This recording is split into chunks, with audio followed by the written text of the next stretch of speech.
Hello dear students, അപ്പം എല്ലാവർക്കും ബ്രില്യൻറ്റിൻ്റെ bridge കോഴ്സിലേക്ക് സ്വാഗതം.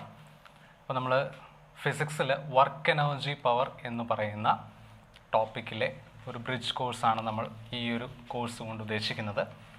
അപ്പോൾ നിങ്ങൾക്ക് എല്ലാവർക്കും അറിയാമല്ലോ, നമ്മൾ ബ്രില്യൻറ്റിൽ ബ്രിഡ്ജ് കോഴ്സ് നമ്മൾ അവതരിപ്പിച്ചിരിക്കുന്നത് നമുക്കറിയാം 10th സ്റ്റാൻഡേർഡിന് ശേഷം +1 +2 പാഠഭാഗങ്ങളിൽ ടോപ്പിക്കുകൾ നിങ്ങൾക്ക് എളുപ്പം പഠിക്കാൻ വേണ്ടിയിട്ട് നമ്മൾ ബ്രില്യൻ്റ് അവതരിപ്പിക്കുന്ന ഒരു പുതിയ പ്രോഗ്രാമാണ് ബ്രിഡ്ജ് കോഴ്സ് എന്ന് പറയുന്നത്. അപ്പോൾ ഇതിനകത്ത് വളരെ ബേസിക് ആയിട്ട് +1 +2 പുസ്തകങ്ങളിൽ നിങ്ങൾക്ക് പഠിക്കേണ്ടി വരുന്ന ഇമ്പോർട്ടൻ്റ് ആയിട്ടുള്ള കോൺസെപ്റ്റുകളുടെ വളരെ ബേസിക് ആയിട്ടുള്ള കാര്യങ്ങളാണ് നമ്മളിപ്പോൾ പഠിക്കുന്നത്.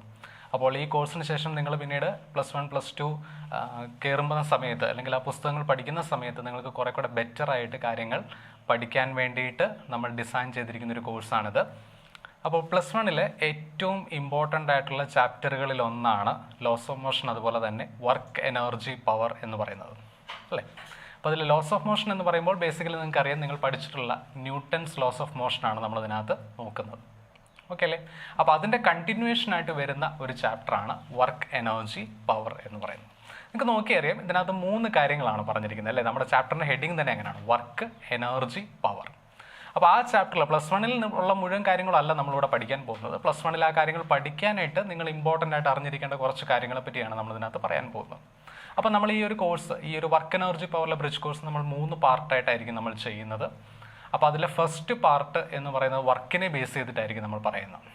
ഓക്കെ ആണല്ലോ? അപ്പോൾ നമ്മൾ വർക്കിനെ പറ്റിയായിരിക്കും ഈ ഒരു കോഴ്സിൽ അല്ലെങ്കിൽ ഈ ഒരു സെഷനിൽ നമ്മൾ സംസാരിക്കാൻ പോകുന്നത്. അടുത്ത പാർട്ടിൽ നമ്മൾ എനർജിയെയും പവറിനെയും പറ്റി പഠിക്കും. തേർഡ് സെഷനിൽ നമ്മൾ ഇതുമായിട്ട് ബന്ധപ്പെട്ട കുറച്ച് ബേസിക് പ്രോബ്ലംസ് പ്രാക്ടീസ് ചെയ്യുമായിരിക്കും ചെയ്യുന്നത്. ഓക്കെ അല്ലേ? അപ്പോൾ എല്ലാവർക്കും കോഴ്സിനെ പറ്റി ഒരു ഐഡിയ കിട്ടി എന്ന് വിചാരിക്കുന്നു. അപ്പോൾ നമുക്ക് സമയം കളയാതെ നേരെ നമ്മളുടെ കോഴ്സിലേക്ക് കയറാം. അപ്പോൾ ആദ്യം തന്നെ നമ്മൾ വർക്കിനെ പറ്റിയാണ് ഈ സെഷനിൽ പഠിക്കുന്നത് നമ്മൾ പറഞ്ഞു. അപ്പോൾ ആദ്യം തന്നെ എന്താണ് വർക്ക്? നിങ്ങൾക്കറിയില്ല, നിങ്ങൾ ബേസിക് ആയിട്ട് പഠിച്ചിട്ടുള്ള ഐഡിയ തന്നെയാണ്, അല്ലേ? വർക്ക് നമ്മൾ ചെറിയ ക്ലാസ് തൊട്ട് നമ്മൾ പഠിക്കുന്ന കാര്യമാണ്. നമ്മൾ എങ്ങനെയാണ് വർക്കിനെ ഡിഫൈൻ ചെയ്യുന്നത്? നമ്മളെപ്പോഴും വർക്ക് അസോസിയേറ്റ് ചെയ്യുന്നത് നിങ്ങൾക്കറിയാം, ഒരു ഫോഴ്സുമായിട്ടാണ് നമ്മൾ എപ്പോഴും ഒരു വർക്കിനെ അസോസിയേറ്റ് ചെയ്യുന്നത്, ശരിയല്ലേ? വർക്കുമായിട്ട് ബന്ധപ്പെട്ട് കുറേ കാര്യങ്ങൾ നിങ്ങൾ പഠിച്ചിട്ടുണ്ടല്ലേ? അപ്പോൾ അതിൽ നമ്മൾ പഠിക്കുന്ന ആദ്യത്തെ ഏറ്റവും ഫണ്ടമെൻ്റൽ ആയിട്ടുള്ള കാര്യം work done by a force. അതെന്താണ്, അതിനെങ്ങനെ ഡിഫൈൻ ചെയ്യാം എന്നുള്ളതാണ് നമ്മൾ ആദ്യം പഠിക്കുന്നത്. അപ്പോൾ കണ്ടോ, ഫോഴ്സ് വന്നില്ലേ? അപ്പോൾ ഫോഴ്സിനെ പറ്റി കൃത്യമായിട്ടുള്ള ധാരണ ഉണ്ടെങ്കിലേ വർക്ക് എനർജി പവർ എന്ന് പറയുന്ന ചാപ്റ്റർ നമുക്ക് മനസ്സിലാവുകയുള്ളൂ. അതുകൊണ്ടാണ് ഞാൻ പറയുന്നത് ന്യൂട്ടൺസ് ലോസ് ഓഫ് മോഷൻ. അതിൽ ലോസ് ഓഫ് മോഷൻ എന്ന് പറയുന്ന ചാപ്റ്ററിൻ്റെ നേരെ കണ്ടിന്യൂവേഷൻ ആയിട്ട് വരുന്ന ഒരു ചാപ്റ്ററാണ് വർക്ക് എനർജി പവർ എന്ന് പറഞ്ഞതിൻ്റെ കാരണം അതാണ്. ക്ലിയർ ആയി എന്ന് വിചാരിക്കുന്നു. ഓക്കെ, അപ്പോൾ നമുക്കിതിനകത്ത് ലോസ് ഓഫ് മോഷൻ ഒരു പക്ഷേ നിങ്ങൾ പഠിച്ചിട്ടുള്ള കാര്യങ്ങളാണ്. ലോസ് ഓഫ് മോഷൻ അത് ന്യൂട്ടൻ്റെ 3 ലോസും കാര്യങ്ങളെല്ലാം നിങ്ങൾക്ക് അറിയാം. അപ്പോൾ അതൊരു പ്രീ റിക്വസിറ്റ് ആയിട്ട് നിങ്ങൾ റെഫർ ചെയ്തിട്ടുണ്ടാവുമെന്ന് വിചാരിക്കുന്നു. നമുക്ക് എങ്ങനെയാണെന്നുണ്ടെങ്കിൽ വർക്കിലോട്ട് കയറാം. അപ്പോൾ work done by a force എങ്ങനെ നമ്മൾ ഡിഫൈൻ ചെയ്യും? നമ്മൾ വളരെ ചെറിയ ക്ലാസ്സിൽ പഠിച്ചിട്ടുള്ള ഡെഫിനേഷൻ ഉണ്ടല്ലേ, work is simply force into displacement എന്നാണ് നമ്മൾ പഠിച്ചിരിക്കുന്നത്. എന്നാൽ ഈ ഒരു ഡെഫിനേഷൻ ഏത് റിലേഷൻ അല്ലെങ്കിൽ ഏത് കണ്ടീഷനെ ആശ്രയിച്ചാണ് നമ്മൾ പറയുന്നത് എന്നുള്ളതാണ് നമ്മൾ നോക്കേണ്ടത്. ഓക്കെ അല്ലേ? അതായത് വർക്കിനെ നമുക്ക് ഈ ഫോഴ്സ് ഇൻറ്റു ഡിസ്പ്ലേസ്മെൻ്റ് എന്ന് പറയണമെന്നുണ്ടെങ്കിൽ നിങ്ങൾ പഠിച്ചിട്ടുണ്ട് എങ്ങനെയാണ് നമ്മളതിനെ ഡിഫൈൻ ചെയ്യേണ്ടത്. വർക്കിനെ ഫോഴ്സ് ഇൻറ്റു ഡിസ്പ്ലേസ്മെൻറ്റ് എന്നുള്ള സിമ്പിൾ ഡെഫിനിഷൻ നമ്മൾ പഠിച്ചിട്ടുണ്ട്, അല്ലേ? Work is force times displacement എന്നുള്ള വളരെ ബേസിക് ആയിട്ടുള്ള ഡെഫിനിഷൻ നമ്മൾ പഠിച്ചിട്ടുണ്ട്. അപ്പോൾ work done by a force is equal to force into displacement, അല്ലേ? അപ്പോൾ നമുക്കവിടെ ഒരു കാര്യം പറയാനായിട്ടുണ്ട്, അതിലൊരു കറക്ഷൻ ഉണ്ട്. അപ്പോൾ ഇങ്ങനെ ഒരു ഫോർമുല നിങ്ങൾക്ക് എഴുതണമെന്നുണ്ടെങ്കിൽ അതിനകത്തൊരു കണ്ടീഷൻ ഉണ്ട്. നമുക്കറിയാം, നമ്മൾ ക്ലാസ്സുകൾ കൂടി വന്നതിനനുസരിച്ച്, അതായത് 8, 9, 10 അങ്ങനെ നമ്മൾ ക്ലാസ്സുകൾ മേളിലോട്ട് വരുന്നതിനനുസരിച്ച് വർക്കിൻ്റെ ഇക്വേഷൻസിലും ചെറിയ മോഡിഫിക്കേഷൻസ് വന്നിട്ടുണ്ട്, അല്ലേ? അപ്പോൾ അതിൽ നമുക്കറിയാം, ഇത് നമ്മൾ ഏറ്റവും ഫണ്ടമെൻ്റൽ ലെവലിൽ പഠിച്ച ഫോർമുലയാണ്. So work done by a force is a product of force and displacement എന്ന് പറയണമെന്നുണ്ടെങ്കിൽ നമുക്കറിയാം the work done by the constant force ആയിരിക്കണം, ശരിയല്ലേ? ഫോഴ്സ് ഇൻറ്റു ഡിസ്പ്ലേസ്മെൻറ്റ് എന്ന് എഴുതണമെന്നുണ്ടെങ്കിൽ that should be the work done by a constant force ആയിരിക്കണം. കൂടാതെ displacement ഫോഴ്സിൻ്റെ അതേ ഡയറക്ഷനിലായിരിക്കണം. അപ്പോൾ നമുക്ക് നോക്കാം ഒരു സിറ്റുവേഷൻ. ഓക്കെ, ഇവിടെ ഇപ്പോൾ ഒരു ബ്ലോക്ക് ഉണ്ടെന്ന് വിചാരിക്കാം. ആ ബ്ലോക്കിൻ്റെ മാസ് m ആണ്. ക്ലിയർ അല്ലേ? അപ്പോൾ നമ്മൾ ഇതിലോട്ടൊരു ഫോഴ്സ് അപ്ലൈ ചെയ്യുവാണ്. Force is A vector quantity. നമുക്കറിയാം ഡിസ്പ്ലേസ്മെൻറ്റ് ഒരു വെക്ടർ ക്വാണ്ടിറ്റിയാണ്, നമ്മൾ വളരെ ബേസിക് ആയിട്ടുള്ള ക്ലാസ്സുകളിൽ പഠിക്കുന്നതാണ്. അപ്പോൾ ഇതാണ് ഇതിൽ അപ്ലൈ ചെയ്ത ഫോഴ്സ് F. ക്ലിയർ ആണല്ലോ? ഈ ഒരു ഫോഴ്സ് ഇതിൽ ആക്ട് ചെയ്യുന്നുള്ളൂ. ഇനിഷ്യലി ഇത് റെസ്റ്റിലായിരുന്നു എന്ന് വിചാരിക്കുക. നമ്മളുടെ ഫ്രെയിമിൽ നോക്കുമ്പോൾ ഇത് റെസ്റ്റിലായിരുന്നു എന്ന് വിചാരിക്കുക. അപ്പോൾ നമ്മളൊരു ഫോഴ്സ് വേണ്ട ഈ ഡയറക്ഷനിൽ കൊടുത്തു. ഓക്കെ അല്ലേ? ഇതിപ്പോൾ വേണ്ട വാക്വത്തിലാണത് എക്സിസ്റ്റ് ചെയ്യുന്നത് വിചാരിക്കുക. അല്ലെങ്കിൽ ഇവിടെ വേറെ ഫോഴ്സസ് ഒന്നും ആക്ട് ചെയ്യുന്നില്ല. ഇത് ഒബ്ജക്റ്റ് ഗ്രൗണ്ടിലാണെന്ന് നിങ്ങൾ വിചാരിക്കരുത്. ഇത് വേണ്ട ഒരു മാസ് ഉണ്ട്. Mass is freely floating in space. Okay അല്ലേ? സ്പേസിൽ ഇങ്ങനെ ഫ്ലോട്ട് ചെയ്ത് നിൽക്കുകയാണ് ഒരു മാസ്. അപ്പോൾ അത് നമ്മൾ ഇനിഷ്യലി റെസ്റ്റിലായിരുന്നു, നമ്മുടെ ഫ്രെയിമിൽ നോക്കുക റെസ്റ്റിലായിരുന്നു. ഇപ്പോൾ നമ്മൾ അതിലോട്ട് ഒരു എഫ് ഫോഴ്സ് അപ്ലൈ ചെയ്യുന്നുണ്ട്. ക്ലിയർ ആയല്ലോ? അപ്പോൾ എഫ് ഫോഴ്സ് അപ്ലൈ ചെയ്യുമ്പോഴത്തേക്കിനും നമുക്കറിയാം അത് ആ ഡയറക്ഷനിൽ മൂവ് ചെയ്ത് തുടങ്ങും. ഓക്കെ അല്ലേ? അപ്പോൾ അതേ നോക്കി, ഇതിൻ്റെ ഡിസ്പ്ലേസ്മെൻറ്റ് ഞാൻ വരയ്ക്കുകയാണെങ്കിൽ ഡിസ്പ്ലേസ്മെൻറ്റ് എന്താണ്ട് ഇതേ ഡയറക്ഷനിലായിരിക്കും. ഫോഴ്സിൻ്റെ അതേ ഡയറക്ഷനിലായിരിക്കും നമുക്ക് ഡിസ്പ്ലേസ്മെൻറ്റ്. ഞാൻ അതിനെ എസ് എന്ന് കാണിക്കുവാണ്. ഡിസ്പ്ലേസ്മെൻറ്റ് നമുക്കറിയാം അതും ഒരു വെക്ടർ ക്വാണ്ടിറ്റി ആണ് അല്ലേ? Final position minus initial position എന്നാണ് ഡിസ്പ്ലേസ്മെൻറ്റിൻ്റെ ഡെഫിനിഷൻ. നമുക്കറിയാം shortest distance connecting 2 points, initial and final points ആണ് നമ്മൾ ഡിസ്പ്ലേസ്മെൻ്റ് ആയിട്ട് പറയുന്നത്. അപ്പോൾ ഫോഴ്സും ഡിസ്പ്ലേസ്മെൻറ്റും എന്തുണ്ട് ഒരേ ഡയറക്ഷനിലാണ്. നമ്മൾ അപ്ലൈ ചെയ്ത ഫോഴ്സ് ഒരു കോൺസ്റ്റന്റ് ഫോഴ്സ് ആണ്. അതായത് ഫോഴ്സിൻ്റെ വാല്യൂ ഇടയിൽ വെച്ച് എവിടെയും വേരി ചെയ്യുന്നൊന്നുമില്ല. ക്ലിയർ ആണല്ലോ?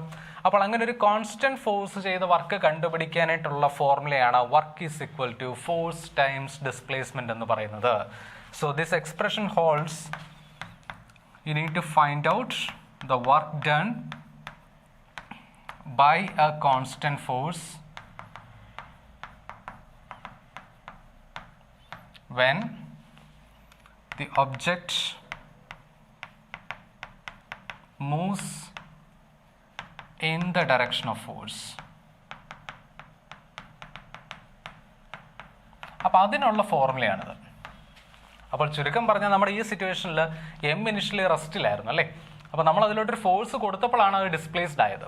അപ്പോൾ ഈ എഫ് എന്ന് പറയുന്ന ഫോഴ്സ് ആണ് ഇവിടെ ഡിസ്പ്ലേസ്മെന്റ് ഉണ്ടാക്കിയത്. ശരിയല്ലേ? എന്നാൽ വർക്ക് കണ്ടുപിടിക്കാനായിട്ട് അങ്ങനൊരു കാര്യത്തെപ്പറ്റി നമുക്ക് ബോധേഡാവേണ്ട കാര്യം പോലും ഇല്ല. ആ ഫോഴ്സ് ഉണ്ടാക്കിയ ഡിസ്പ്ലേസ്മെന്റ് ആണോ എന്ന് പോലും നമ്മൾ ചിന്തിക്കുന്നില്ല. ചിന്തിക്കേണ്ട ആവശ്യം നമുക്ക് വരുന്നില്ല. പാർട്ടിക്കിൾ ഓൾറെഡി ചിലപ്പോൾ മോഷണലായിരിക്കാം.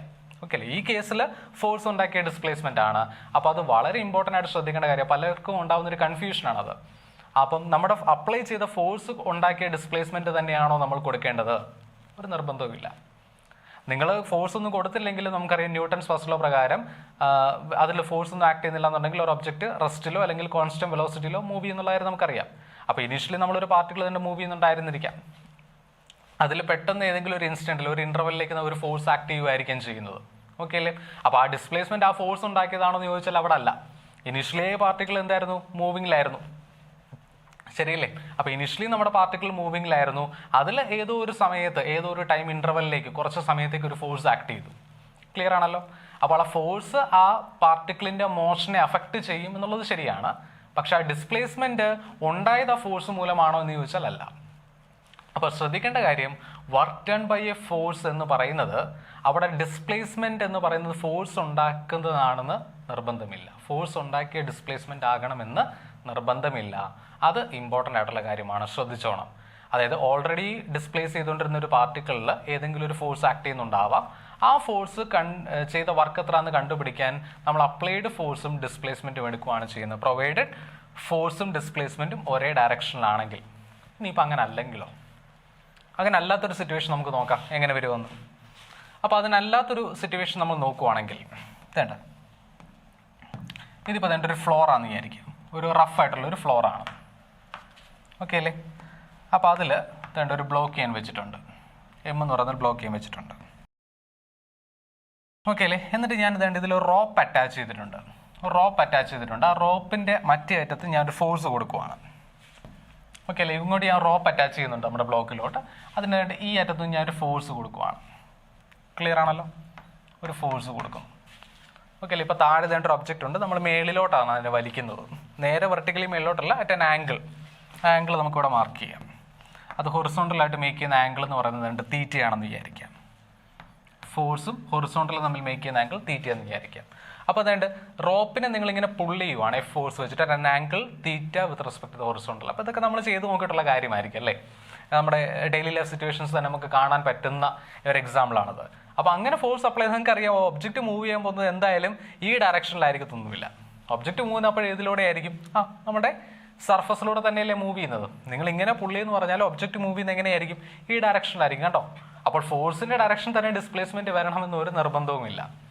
ക്ലിയർ അല്ലേ? ഫോഴ്സിന്റെ ഡയറക്ഷനിൽ തന്നെ ഡിസ്പ്ലേസ്മെന്റ് വരണം എന്നൊരു നിർബന്ധമില്ല. അപ്പോൾ അങ്ങനെ വരുമ്പോൾ നമുക്ക് എങ്ങനെയാണ് ഫോഴ്സ് ഇൻറ്റു ഡിസ്പ്ലേസ്മെന്റ് എന്നുള്ള ഡെഫിനേഷൻ ഉപയോഗിക്കാൻ പറ്റുക? അവിടെ ഒരു പ്രശ്നം വന്നു അല്ലേ? അപ്പോൾ ആ സിറ്റുവേഷനിൽ നമുക്കറിയാം ഡിസ്പ്ലേസ്മെന്റ്, പാർട്ടിക്കിളിന് ഡിസ്പ്ലേസ്മെന്റ് ഉണ്ടാകാൻ പോകുന്നത് ഇങ്ങോട്ടേക്കാണ്. ഈ ഒരു ഡയറക്ഷനിലാണ് ഡിസ്പ്ലേസ്മെന്റ് ഉണ്ടാകാൻ പോകുന്നത്. ഓക്കെ അല്ലേ? എസ് വെക്ടറായിട്ട് ഞാൻ അതിനെ വരച്ചു. ഇവിടെ ഫോഴ്സും വെക്ടറാണ് കേട്ടോ, ഫോഴ്സും ഒരു വെക്ടറാണ്. ഓക്കെ, അപ്പോൾ ഈ സിറ്റുവേഷൻ നമുക്ക് എങ്ങനെ വർക്ക് കണ്ടുപിടിക്കാൻ പറ്റും? അപ്പോൾ അതിന് നമ്മൾ ചെയ്യുന്ന കാര്യം അതായിരുന്നു നമ്മൾ പഠിച്ച രണ്ടാമത്തെ ഡെഫിനേഷൻ അല്ലേ? Work done by a force നമ്മൾ പറഞ്ഞു കുറേ എവല്യൂഷൻ സംഭവിക്കുന്ന ഒരു ഇക്വേഷൻ ആണ്. കാരണം ആദ്യം നമ്മൾ പഠിച്ചത് ഫോഴ്സ് ഇൻറ്റു ഡിസ്പ്ലേസ്മെന്റ് ആയിരുന്നു. അതെപ്പോഴാണ് നമ്മൾ ഉപയോഗിക്കുന്നത്? When work is done by a constant force and displacement is in the direction of force. അന്നേരം നമ്മൾ ഉപയോഗിക്കുന്ന ഫോർമുലയാണ് സിംപ്ലി ഫോഴ്സിന്റെയും ഡിസ്പ്ലേസ്മെന്റിന്റെയും മാഗ്നിറ്റ്യൂഡുകളുടെ പ്രൊഡക്റ്റ് എടുക്കുക. അപ്പോൾ ഈ സിറ്റുവേഷനിലാണെന്നുണ്ടെങ്കിൽ നമുക്കറിയാം ഫോഴ്സും ഡിസ്പ്ലേസ്മെന്റും തമ്മിൽ ഒരു ആംഗിൾ മേക്ക് ചെയ്യുന്നുണ്ട്, ശരിയല്ലേ? തീറ്റ ആംഗിൾ മേക്ക് ചെയ്യുന്നുണ്ട്. അപ്പോൾ ഈ സിറ്റുവേഷനിൽ what is the work done by the force? ഇവിടെ നമ്മൾ അസ്യൂം ചെയ്യുന്നു എഫ് ഒരു കോൺസ്റ്റന്റ് ഫോഴ്സ് ആണ്. എഫ് ഒരു കോൺസ്റ്റന്റ് ഫോഴ്സ് ആണ്. And you need to find out what is the work done by this force on during the displacement S. S displacement നടന്ന സമയത്ത് അതിൽ എഫ് ഫോഴ്സ് ചെയ്ത വർക്ക് എത്ര എന്ന് കണ്ടുപിടിക്കണം. അപ്പോൾ ഈ സിറ്റുവേഷൻ നമ്മൾ ചെയ്യുന്നത്, നമ്മളൊരു ഫോർമുല പഠിച്ചിട്ടുണ്ട്. സോ അതാണ് കുറച്ചുകൂടെ ജനറൽ ആയിട്ടുള്ള ഒരു ഫോർമുല നമ്മൾ പഠിച്ചിരിക്കുന്നത്. So work done by a constant force F is given by W is equal to F dot S എന്ന് നമ്മൾ പഠിച്ചിട്ടുണ്ട്. ഈ ഡോട്ട് സിമ്പിളിനെ നമുക്ക് വേണമെങ്കിൽ ഒന്ന് മാറ്റി എഴുതാം അല്ലേ? എഫ് ഡോട്ട് എസ് എന്ന് പറയുമ്പോൾ നിങ്ങൾക്ക് വെക്ടേഴ്സിനകത്ത് പഠിക്കുന്ന കാര്യമാണ്. രണ്ട് വെക്ടറുകൾ എയും ബിയും രണ്ട് വെക്ടേഴ്സ് ആണെങ്കിൽ അവരുടെ ഡോട്ട് പ്രൊഡക്റ്റ് ആണ് ഈ എടുത്തിരിക്കുന്നത്. നമുക്കറിയാം രണ്ട് വെക്ടേഴ്സിന്റെ ഡോട്ട് പ്രൊഡക്റ്റ് എന്ന് പറയുന്നത്, രണ്ട് വെക്ടേഴ്സ് നമുക്ക് ഡോട്ട് പ്രൊഡക്റ്റും എടുക്കാം ക്രോസ് പ്രൊഡക്റ്റും എടുക്കാം അല്ലേ? ക്രോസ് പ്രൊഡക്റ്റിനെ നമ്മൾ എങ്ങനെ റെപ്രസെന്റ് ചെയ്യുന്നത്? എ ക്രോസ് ബി എന്നാണ് റെപ്രസെന്റ് ചെയ്യുന്നത്. അപ്പോൾ നമ്മൾ പഠിക്കും എ ഡോട്ട് ബി എന്ന് പറയുന്നത്, അല്ലെങ്കിൽ എ വെക്ടറിനും ബി വെക്ടറിനെയും ഡോട്ട് പ്രോഡക്റ്റ് എടുത്താൽ കിട്ടുന്ന ഉത്തരം ഒരു സ്കെയിലാർ ആയിരിക്കും, വെക്ടർ ആയിരിക്കില്ല. രണ്ട് വെക്ടറുകളുടെ ഡോട്ട് പ്രോഡക്റ്റ് എടുത്താൽ നമുക്ക് കിട്ടുന്ന ഉത്തരം സ്കെയിലാർ ആയിരിക്കും. രണ്ട് വെക്ടറുകളുടെ ക്രോസ് പ്രോഡക്റ്റ് എടുത്താൽ കിട്ടുന്ന ഉത്തരം ഒരു വെക്ടർ ആയിരിക്കും. അപ്പോൾ വെക്ടേഴ്സിൽ ഒരു പക്ഷേ നിങ്ങൾ പഠിച്ചിട്ടുണ്ടാവും, അല്ലെങ്കിൽ നമ്മൾ പ്ലസ് വണ്ണിൽ നല്ലതുപോലെ ഡീറ്റെയിൽ ആയിട്ട് നമുക്ക് പഠിക്കാനായിട്ടുണ്ട്. മോഷൻ പ്ലെയിൻ എന്ന് പറയുന്ന ചാപ്റ്ററുമായിട്ട് ബന്ധപ്പെട്ട് വെക്ടേഴ്സ് നല്ല ഡീറ്റെയിൽ ആയിട്ട് തന്നെ നമുക്ക് പഠിക്കാനായിട്ടുണ്ട്. അപ്പോൾ അവിടെ നമുക്ക് മനസ്സിലാവും എന്താണ് ഡോട്ട് പ്രോഡക്റ്റ്, എന്താണ് ക്രോസ് പ്രോഡക്റ്റ് എന്നുള്ളതിനെ പറ്റിയല്ല. അപ്പോൾ രണ്ട് വെക്ടേഴ്സ് തമ്മിലുള്ള ഡോട്ട് പ്രോഡക്റ്റിനെ ഡിഫൈൻ ചെയ്യുന്ന ഫോർമുല എന്ന് പറയുന്നത് എ ബി കോസ് തീറ്റയാണ്. നമുക്കറിയാം എ വെക്ടറിന്റെ മാഗ്നിറ്റ്യൂഡാണ് എ എന്ന് പറയുന്നത്, ബി വെക്ടറിന്റെ മാഗ്നിറ്റ്യൂഡാണ് ബി. എയുടെയും ബിയുടെയും ഇടയിലുള്ള ആംഗിൾ ആണ് തീറ്റ. അങ്ങനെയാണെങ്കിൽ A B into cosine of the angle between A and B എന്നാണ് ഡോട്ട് പ്രൊഡക്റ്റിന്റെ ഡെഫിനിഷൻ. അപ്പോൾ ട്രിഗ്നോമെട്രിക് ഫംഗ്ഷൻസ് ഒക്കെ വന്നല്ലേ, അപ്പോൾ ഈ കോസ് തീറ്റ ഈ വർക്കിനകത്ത് ഇച്ചിരി ഇമ്പോർട്ടൻ്റ് ആയിട്ടുള്ള സാധനമാണ് കേട്ടോ. അപ്പോൾ നമുക്ക് ഇതിനെ ഡിഫൈൻ ചെയ്യാം ഫോഴ്സിന്റെ മാഗ്നിറ്റ്യൂഡ് ഇൻറ്റു ഡിസ്പ്ലേസ്മെന്റിന്റെ magnitude into the cosine of angle between force and displacement vector which is theta. Okay അല്ലേ? അപ്പോൾ ഇതാണ് ഒന്നോടെ ജനറൽ ആയിട്ടുള്ള ഫോർമുല. അപ്പോൾ ഈ ഫോർമുലയിൽ നിന്ന് നേരത്തെ നമ്മൾ എഴുതിയ ഫോർമുല നമുക്ക് ഡിറൈവ് ചെയ്യാൻ സാധിക്കുമോ? അതായത് work can be written as force in displacement. ഇത് എപ്പോഴേ ഉപയോഗിക്കാമെന്ന് നമ്മൾ പറഞ്ഞത് when work is done by a constant force and the object moves in the direction of force. ഫോഴ്സും ഡിസ്പ്ലേസ്മെന്റും ഒരേ ഡയറക്ഷനിലായിരിക്കുമ്പോൾ നോക്കുക, ഫോഴ്സും ഡിസ്പ്ലേസ്മെന്റും ഒരേ ഡയറക്ഷനിലാണെങ്കിൽ തീറ്റയുടെ വാല്യൂ എന്താവും മക്കളെ? തീറ്റയുടെ വാല്യൂ 0 അല്ലേ? ഫോഴ്സും ഡിസ്പ്ലേസ്മെന്റും ഒരേ ഡയറക്ഷനുള്ള വെക്ടറുകളാണെങ്കിൽ അത് ഡിസ്പ്ലേസ്മെന്റിന്റെ അതേ ഡയറക്ഷൻ തന്നെയാണ് ഫോഴ്സ് എന്ന് വിചാരിക്കുക. അങ്ങനെ വരുമ്പോൾ തീറ്റയുടെ വാല്യൂ 0 ആയിരിക്കും. തീറ്റ 0 ആയാൽ കോസ് 0യുടെ വാല്യൂ നമുക്കറിയാം 1 ആണ് അല്ലേ? കൊസൈൻ ഓഫ് 0 എന്ന് പറയുന്നത് 1 ആണ്. അന്നേരം നമുക്ക് എഫ് ഇൻറ്റു എസ് എന്ന് തന്നെ കിട്ടില്ലേ? ഫോഴ്സ് ഇൻറ്റു ഡിസ്പ്ലേസ്മെന്റ് എന്ന് തന്നെ. അപ്പോൾ നേരത്തെ പഠിച്ച ഫോർമുലയെക്കാളും ഒന്നുകൂടെ ജനറൽ ആയിട്ടുള്ള ഫോർമുലയാണ് നമ്മുടെ കയ്യിലുള്ളത്. ഇനി ഇതും ജനറൽ ആണോ എന്ന് ചോദിച്ചു കഴിഞ്ഞാൽ അല്ല. ഏറ്റവും ജനറൽ ആയിട്ടുള്ള ഫോർമുല എന്താണെന്നുള്ളത് നമ്മൾ കാണും ഉടനെ തന്നെ. ഓക്കെ അല്ലേ? അപ്പോൾ work done by a constant force F is given by. Okay അല്ലേ? ഒരു കോൺസ്റ്റന്റ് ഫോഴ്സ് ചെയ്ത വർക്ക് കണ്ടുപിടിക്കാനായിട്ടുള്ള ജനറൽ ഫോർമുല എന്ന് പറയുന്നത് ഫോഴ്സിന്റെയും ഡിസ്പ്ലേസ്മെന്റിന്റെയും ഡോട്ട് പ്രൊഡക്റ്റ് ആണ്, അല്ലെങ്കിൽ force into displacement into the cosine of the angle between force and displacement. Clear ആണെന്ന് വിശ്വസിക്കുന്നു. ഓക്കെ അല്ലേ? അപ്പോൾ ഇതാണ് വർക്ക് ഡൺ കണ്ടുപിടിക്കാനായിട്ടുള്ള general formula by a constant force. ഈ കോൺസ്റ്റന്റ് ഫോഴ്സ് എന്നുള്ള വാക്ക് വളരെ ഇമ്പോർട്ടൻ്റ് ആണ് ഇവിടെ. ഓക്കെ അല്ലേ? അതിൻ്റെ അർത്ഥം കോൺസ്റ്റന്റ് അല്ലാത്ത ഫോഴ്സുകൾ, അതായത് ഡിസ്പ്ലേസ് ചെയ്യുന്ന സമയത്ത് ഫോഴ്സിന്റെ വാല്യൂം വേരി ചെയ്തുകൊണ്ടിരിക്കുക. നമുക്ക് ചുറ്റിനും കാണുന്ന സിറ്റുവേഷൻസിൽ അതാണ് കൂടുതലും സംഭവിക്കുന്നത്, അല്ലാതെ കോൺസ്റ്റന്റ് ഫോഴ്സുകൾ ആയിരിക്കത്തില്ല. ഓക്കെ അല്ലേ? കോൺസ്റ്റന്റ് ഫോഴ്സുകൾ വളരെ കുറച്ച് മാത്രം കേസുകളിൽ നമുക്ക് കാണാൻ പറ്റുള്ളൂ. മോസ്റ്റ് ഓഫ് ദി കേസസ് ഒരു ഒബ്ജക്റ്റ് ഡിസ്പ്ലേസ് ചെയ്യുമ്പോൾ അതിൽ ആക്ട് ചെയ്യുന്ന ഫോഴ്സുകൾക്ക് വേരി ചെയ്യാനായിട്ടുള്ള സാധ്യതയുണ്ട്. അപ്പോൾ അങ്ങനെ വരുമ്പോൾ നമുക്ക് ഈ ഫോർമുല ഉപയോഗിക്കാൻ പറ്റില്ല. ഇതിലും ജനറൽ ആയിട്ടുള്ളൊരു ഫോർമുല പഠിക്കണം, ഇതിലും ജനറൽ ആയിട്ടുള്ളൊരു ഫോർമുല അല്ലേ? പക്ഷേ ഉണ്ട്, നമ്മളത് പഠിക്കും. ഓക്കെ ആണല്ലോ? അപ്പോൾ എന്തായാലും ഈ ഒരു ബേസിക് ഡെഫിനേഷൻ അറിഞ്ഞിരിക്കുക. അപ്പോൾ work done by a constant force F is given by F S cos theta. Clear ആണല്ലോ? ഇനി ഇതിനെ നമ്മൾക്ക് എങ്ങനെ ഇന്റർപ്രറ്റ് ചെയ്യാം എന്നുള്ളതാണ് നമ്മൾ നോക്കുന്നത്. എഫ് എസ് കോസ് തീറ്റ നോക്കൂ, ഇതാണ് ഫോഴ്സിന്റെ ഡയറക്ഷൻ. ഞാൻ ആ ഫോഴ്സിന്റെയും ഡിസ്പ്ലേസ്മെന്റിന്റെ ഡയറക്ഷനെ കാണിക്കാൻ അവരെ രണ്ടുപേരും മാത്രമായിട്ടൊന്ന് റെപ്രസെന്റ് ചെയ്യുവാണ് കേട്ടോ. ഇതായിരുന്നു ഫോഴ്സിന്റെ ഡയറക്ഷൻ. ഓക്കെ അല്ലേ? ഇതായിരുന്നു നമ്മളുടെ ഫോഴ്സിന്റെ ഡയറക്ഷൻ. ഇനി ഡിസ്പ്ലേസ്മെന്റിന്റെ ഡയറക്ഷൻ എന്ന് പറയുന്നത് ഇങ്ങനെയായിരുന്നു. ഓക്കെ അല്ലേ? സപ്പോസ് ഇതാണ് ഡിസ്പ്ലേസ്മെന്റ് എന്ന് വിചാരിക്കാം. യെസ്, ഇവർക്കിടയിലുള്ള ആംഗിളാണ് തീറ്റ എന്ന് പറയുന്നത്. ക്ലിയർ ആണല്ലോ? ഓക്കെ. അപ്പോൾ അതുകൊണ്ട് ഞാൻ ഈ രണ്ട് ആക്സസുകൾ, ഈ ഫോഴ്സും ഡിസ്പ്ലേസ്മെന്റും അടങ്ങുന്ന ആ ലൈനുകളെ ഞാനൊന്ന് എക്സ്റ്റെൻഡ് ചെയ്ത് വരയ്ക്കുവാണ് കേട്ടോ. എക്സ്റ്റെൻഡ് ചെയ്തൊന്ന് വരയ്ക്കുവാണ്. ആ ഫോഴ്സിന്റെയും ഡിസ്പ്ലേസ്മെന്റിന്റെയും ഡയറക്ഷൻ ഒന്ന് ഞാൻ എക്സ്റ്റെൻഡ് ചെയ്യുവാണ്. ഓക്കെ ആണല്ലോ? അപ്പോൾ നിങ്ങൾക്ക് ആ ഫോഴ്സും ഡിസ്പ്ലേസ്മെന്റും കാണാമെന്ന് ഞാൻ വിചാരിക്കുന്നു. ഇതിലെയാണ് ഫോഴ്സ്, ഇതിലെയാണ് ഡിസ്പ്ലേസ്മെന്റ്. അപ്പോൾ നമുക്ക് നോക്കാം. അപ്പോൾ force into S cos theta എന്ന് നമുക്ക് ഇതിനെ പറയല്ലോ. Force into S cos theta. ഇനി എന്താ എസ് കോസ് തീറ്റ നമുക്ക് നോക്കാം. എസ് കോസ് തീറ്റ എന്താണെന്ന് മനസ്സിലാക്കാൻ വേണ്ടിയിട്ട് ഞാൻ എസ്സിൽ നിന്നും എഫിന്റെ ഡയറക്ഷൻ ഉണ്ടല്ലോ, എഫിന്റെ ഡയറക്ഷനിലോട്ട് ഞാനൊരു പെർപെൻഡിക്കുലർ വരച്ചു. ക്ലിയർ ആയോ? എസ് കോസ് തീറ്റ എന്താണെന്നാണ് നമ്മൾ ഇന്റർപ്രറ്റ് ചെയ്യാൻ പോകുന്നത്. അതിന് ഞാൻ എന്ത് ചെയ്തു? എസ് കോസ് തീറ്റയാണ് വേണ്ടത്. അപ്പോൾ ഡിസ്പ്ലേസ്മെന്റിന്റെ ഹെഡിൽ നിന്നും, ആ വെക്ടറിന്റെ ഹെഡിൽ നിന്നും ഞാൻ എഫിന്റെ ഡയറക്ഷനെ കാണിക്കുന്ന ലൈനിലോട്ട് ഒരു പെർപെൻഡിക്കുലർ വരച്ചു. ഇതാണ് ആ പെർപെൻഡിക്കുലർ. അപ്പോൾ നിങ്ങൾക്ക് ഇവിടെ ഒരു റൈറ്റ് ട്രയാങ്കിൾ കിട്ടിയില്ലേ മക്കളെ? ഒരു റൈറ്റ് ട്രയാങ്കിൾ നമുക്ക് ഇവിടെ ഉണ്ടല്ലോ. അതിന്റെ ഇത്രയും ലെങ്ത് എന്ന് പറയുന്നത് ഡിസ്പ്ലേസ്മെന്റിന്റെ മാഗ്നിറ്റ്യൂഡാണ് എസ്. ശരിയല്ലേ? കാരണം ഇത്രയല്ലേ ഡിസ്പ്ലേസ്മെന്റ് വെക്ടർ എന്ന് പറയുന്നത്. അപ്പോൾ അതിന്റെ ലെങ്ത് എന്ന് പറയുന്നത് ഡിസ്പ്ലേസ്മെന്റിന്റെ മാഗ്നിറ്റ്യൂഡ് ആയിരിക്കും. ഇനി നോക്കിയേ, ഈ ഫോഴ്സിന്റെ ഡയറക്ഷനിൽ ഒരു ലെങ്ത് ഉണ്ടല്ലോ. അപ്പോൾ നമ്മളിവിടെ എടുത്തിരിക്കുന്നത് ഡിസ്പ്ലേസ്മെന്റിന്റെ length along the direction of force ആണ്. അപ്പോൾ ഇത്രയും, ഈ റൈറ്റ് ട്രയാങ്കിളിന്റെ ഇത്രയും സൈഡ് എന്ന് പറയുന്നത് എന്താണ്? ഡിസ്പ്ലേസ്മെന്റിന്റെ ഫോഴ്സിന്റെ ഡയറക്ഷനിലുള്ള കമ്പോണന്റ് ആണ്. മനസ്സിലായോ? നമ്മൾ ഇത്രയും ഭാഗം എന്ന് പറയുന്നത് എന്താണ്? നോക്കിയ ഡിസ്പ്ലേസ്മെന്റിൽ നിന്നും ഫോഴ്സിലേക്ക് ഒരു പെർപെൻഡിക്കുലർ നമ്മൾ വരച്ചപ്പോൾ നമുക്ക് അവിടെ കിട്ടുന്ന ഫോഴ്സിന്റെ ഡയറക്ഷനിൽ കിട്ടുന്ന ഡിസ്പ്ലേസ്മെന്റിന്റെ ലെങ്ത് എന്ന് പറയുന്നത് it is A component of displacement in the direction of force. അതിന്റെ സൈഡ് കണ്ടുപിടിക്കാൻ മക്കളെ, നിങ്ങൾ റൈറ്റ് ട്രയാങ്കിൾ ഉണ്ട്, നമുക്ക് ട്രിഗ്നോമെട്രി ഫംഗ്ഷൻസിന്റെ ഒക്കെ ഡെഫിനേഷൻ അറിയാം. സൈൻ തീറ്റ എന്ന് പറയുന്ന ഓപ്പോസിറ്റ് സൈഡ് ബൈ ഹൈപ്പോട്ടന്യൂസ് ആണ്. കോസ് തീറ്റ എന്ന് പറയുന്ന അഡ്ജസന്റ് സൈഡ് ബൈ ഹൈപ്പോട്ടന്യൂസ് ആണ്. ടാൻ തീറ്റ എന്ന് പറയുന്ന opposite side by adjacent side അതൊക്കെ നമുക്ക് പഠിച്ചിട്ടുണ്ടല്ലേ? അപ്പൊ ഞാൻ കോസ് തീറ്റ എഴുതിയാൽ എന്ത് വരും? കോസ് തീറ്റ എന്ന് പറയുന്നത് നമുക്കറിയാം അഡ്ജസന്റ് സൈഡ് എന്ന് പറയുന്നത് എന്താ വരുന്നത്? അഡ്ജസന്റ് സൈഡ് എന്ന് പറയുന്നത് ഇതല്ലേ? കാരണം ഇത് ഹൈപ്പോട്ടന്യൂസ് വരുന്നത്. നമുക്കറിയാം 90 ഡിഗ്രി ആംഗിളിന്റെ ഓപ്പോസിറ്റ് സൈഡ് ആണ് ഹൈപ്പോട്ടന്യൂസ്. അപ്പൊ ഇത് ഹൈപ്പോട്ടന്യൂസ് എസ്, ഇതാണ് അഡ്ജസന്റ് സൈഡ് വരുന്നത്. ശരിയല്ലേ? അപ്പോൾ ആ അഡ്ജസന്റ് സൈഡ് നമുക്ക് എത്രയാണെന്ന് അറിയത്തില്ല. ഇപ്പൊ ഞാൻ ഇതിനെ എക്സ് എന്ന് വല്ല വിളിക്കുക, എനിക്കറിയത്തില്ല അത് എത്രയാണ്. അപ്പൊ എക്സ് ഡിവൈഡഡ് ബൈ ഹൈപ്പോട്ടന്യൂസ് വരുന്ന എസ് ആണ്. അപ്പൊ എക്സ് എന്താണെന്ന് എനിക്ക് എഴുതാം. ക്രോസ് മൾട്ടിപ്ലൈ ആണെങ്കിൽ X is equal to S cos theta എന്ന് എഴുതല്ലോ മക്കളെ. കണ്ടോ? എസ് കോസ് തീറ്റ നമുക്ക് കിട്ടിയില്ലേ? ക്ലിയർ ആണല്ലോ?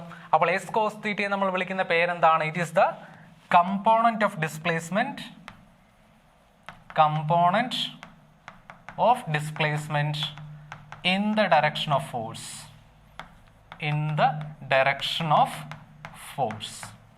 Component of displacement in the direction of force. അതിന്റെ വാല്യൂ എത്ര മക്കളെ വരുന്നത്? അതിന്റെ വാല്യൂ വരുന്നത് നമ്മൾ നേരത്തെ ഇവിടെ കണ്ടുപിടിച്ചു. എക്സിന്റെ വാല്യൂ എസ് കോസ് തീറ്റയാണ്. അപ്പോൾ ആ വാല്യൂ ഞാൻ ഇങ്ങോട്ടേക്ക് എഴുതുവാണ്.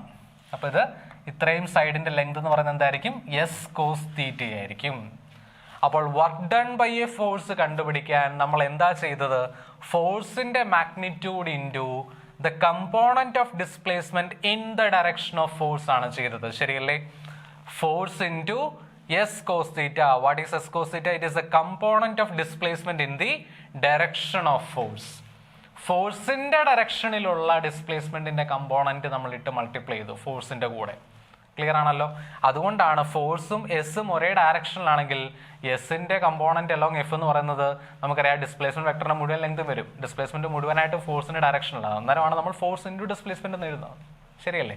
ഇപ്പൊ നമുക്ക് കിട്ടിയിരിക്കുന്നത് എന്താണ്? ഫോഴ്സും ഡിസ്പ്ലേസ്മെന്റും തമ്മിൽ ഒരു ആംഗിൾ മേക്ക് ചെയ്യുന്നുണ്ടെങ്കിൽ വർക്ക് കണ്ടുപിടിക്കാൻ വേണ്ടി നമ്മൾ എന്ത് ചെയ്താൽ മതി? Force into the component of displacement in the direction of force കണ്ടുപിടിച്ചാൽ മതി. അപ്പൊ component of S in the direction of force കണ്ടുപിടിക്കാൻ നമ്മൾ എന്താ ചെയ്തത്? ഡിസ്പ്ലേസ്മെന്റിൽ നിന്നും നമ്മളുടെ ഫോഴ്സിന്റെ ഡയറക്ഷനിലോട്ട് നമ്മളൊരു പെർപെൻഡിക്കുലർ വരച്ചു. അപ്പോൾ ഫോഴ്സിന്റെ ഡയറക്ഷനിൽ കിട്ടുന്ന ഡിസ്പ്ലേസ്മെന്റിന്റെ സൈഡിനെയാണ് അല്ലെങ്കിൽ ആ ഒരു ലെങ്തിനെയാണ് നമ്മൾ component of displacement in the direction of force എന്ന് പറയുന്നത്. തിരിച്ചു പറയാമോ? തിരിച്ചും പറയാം.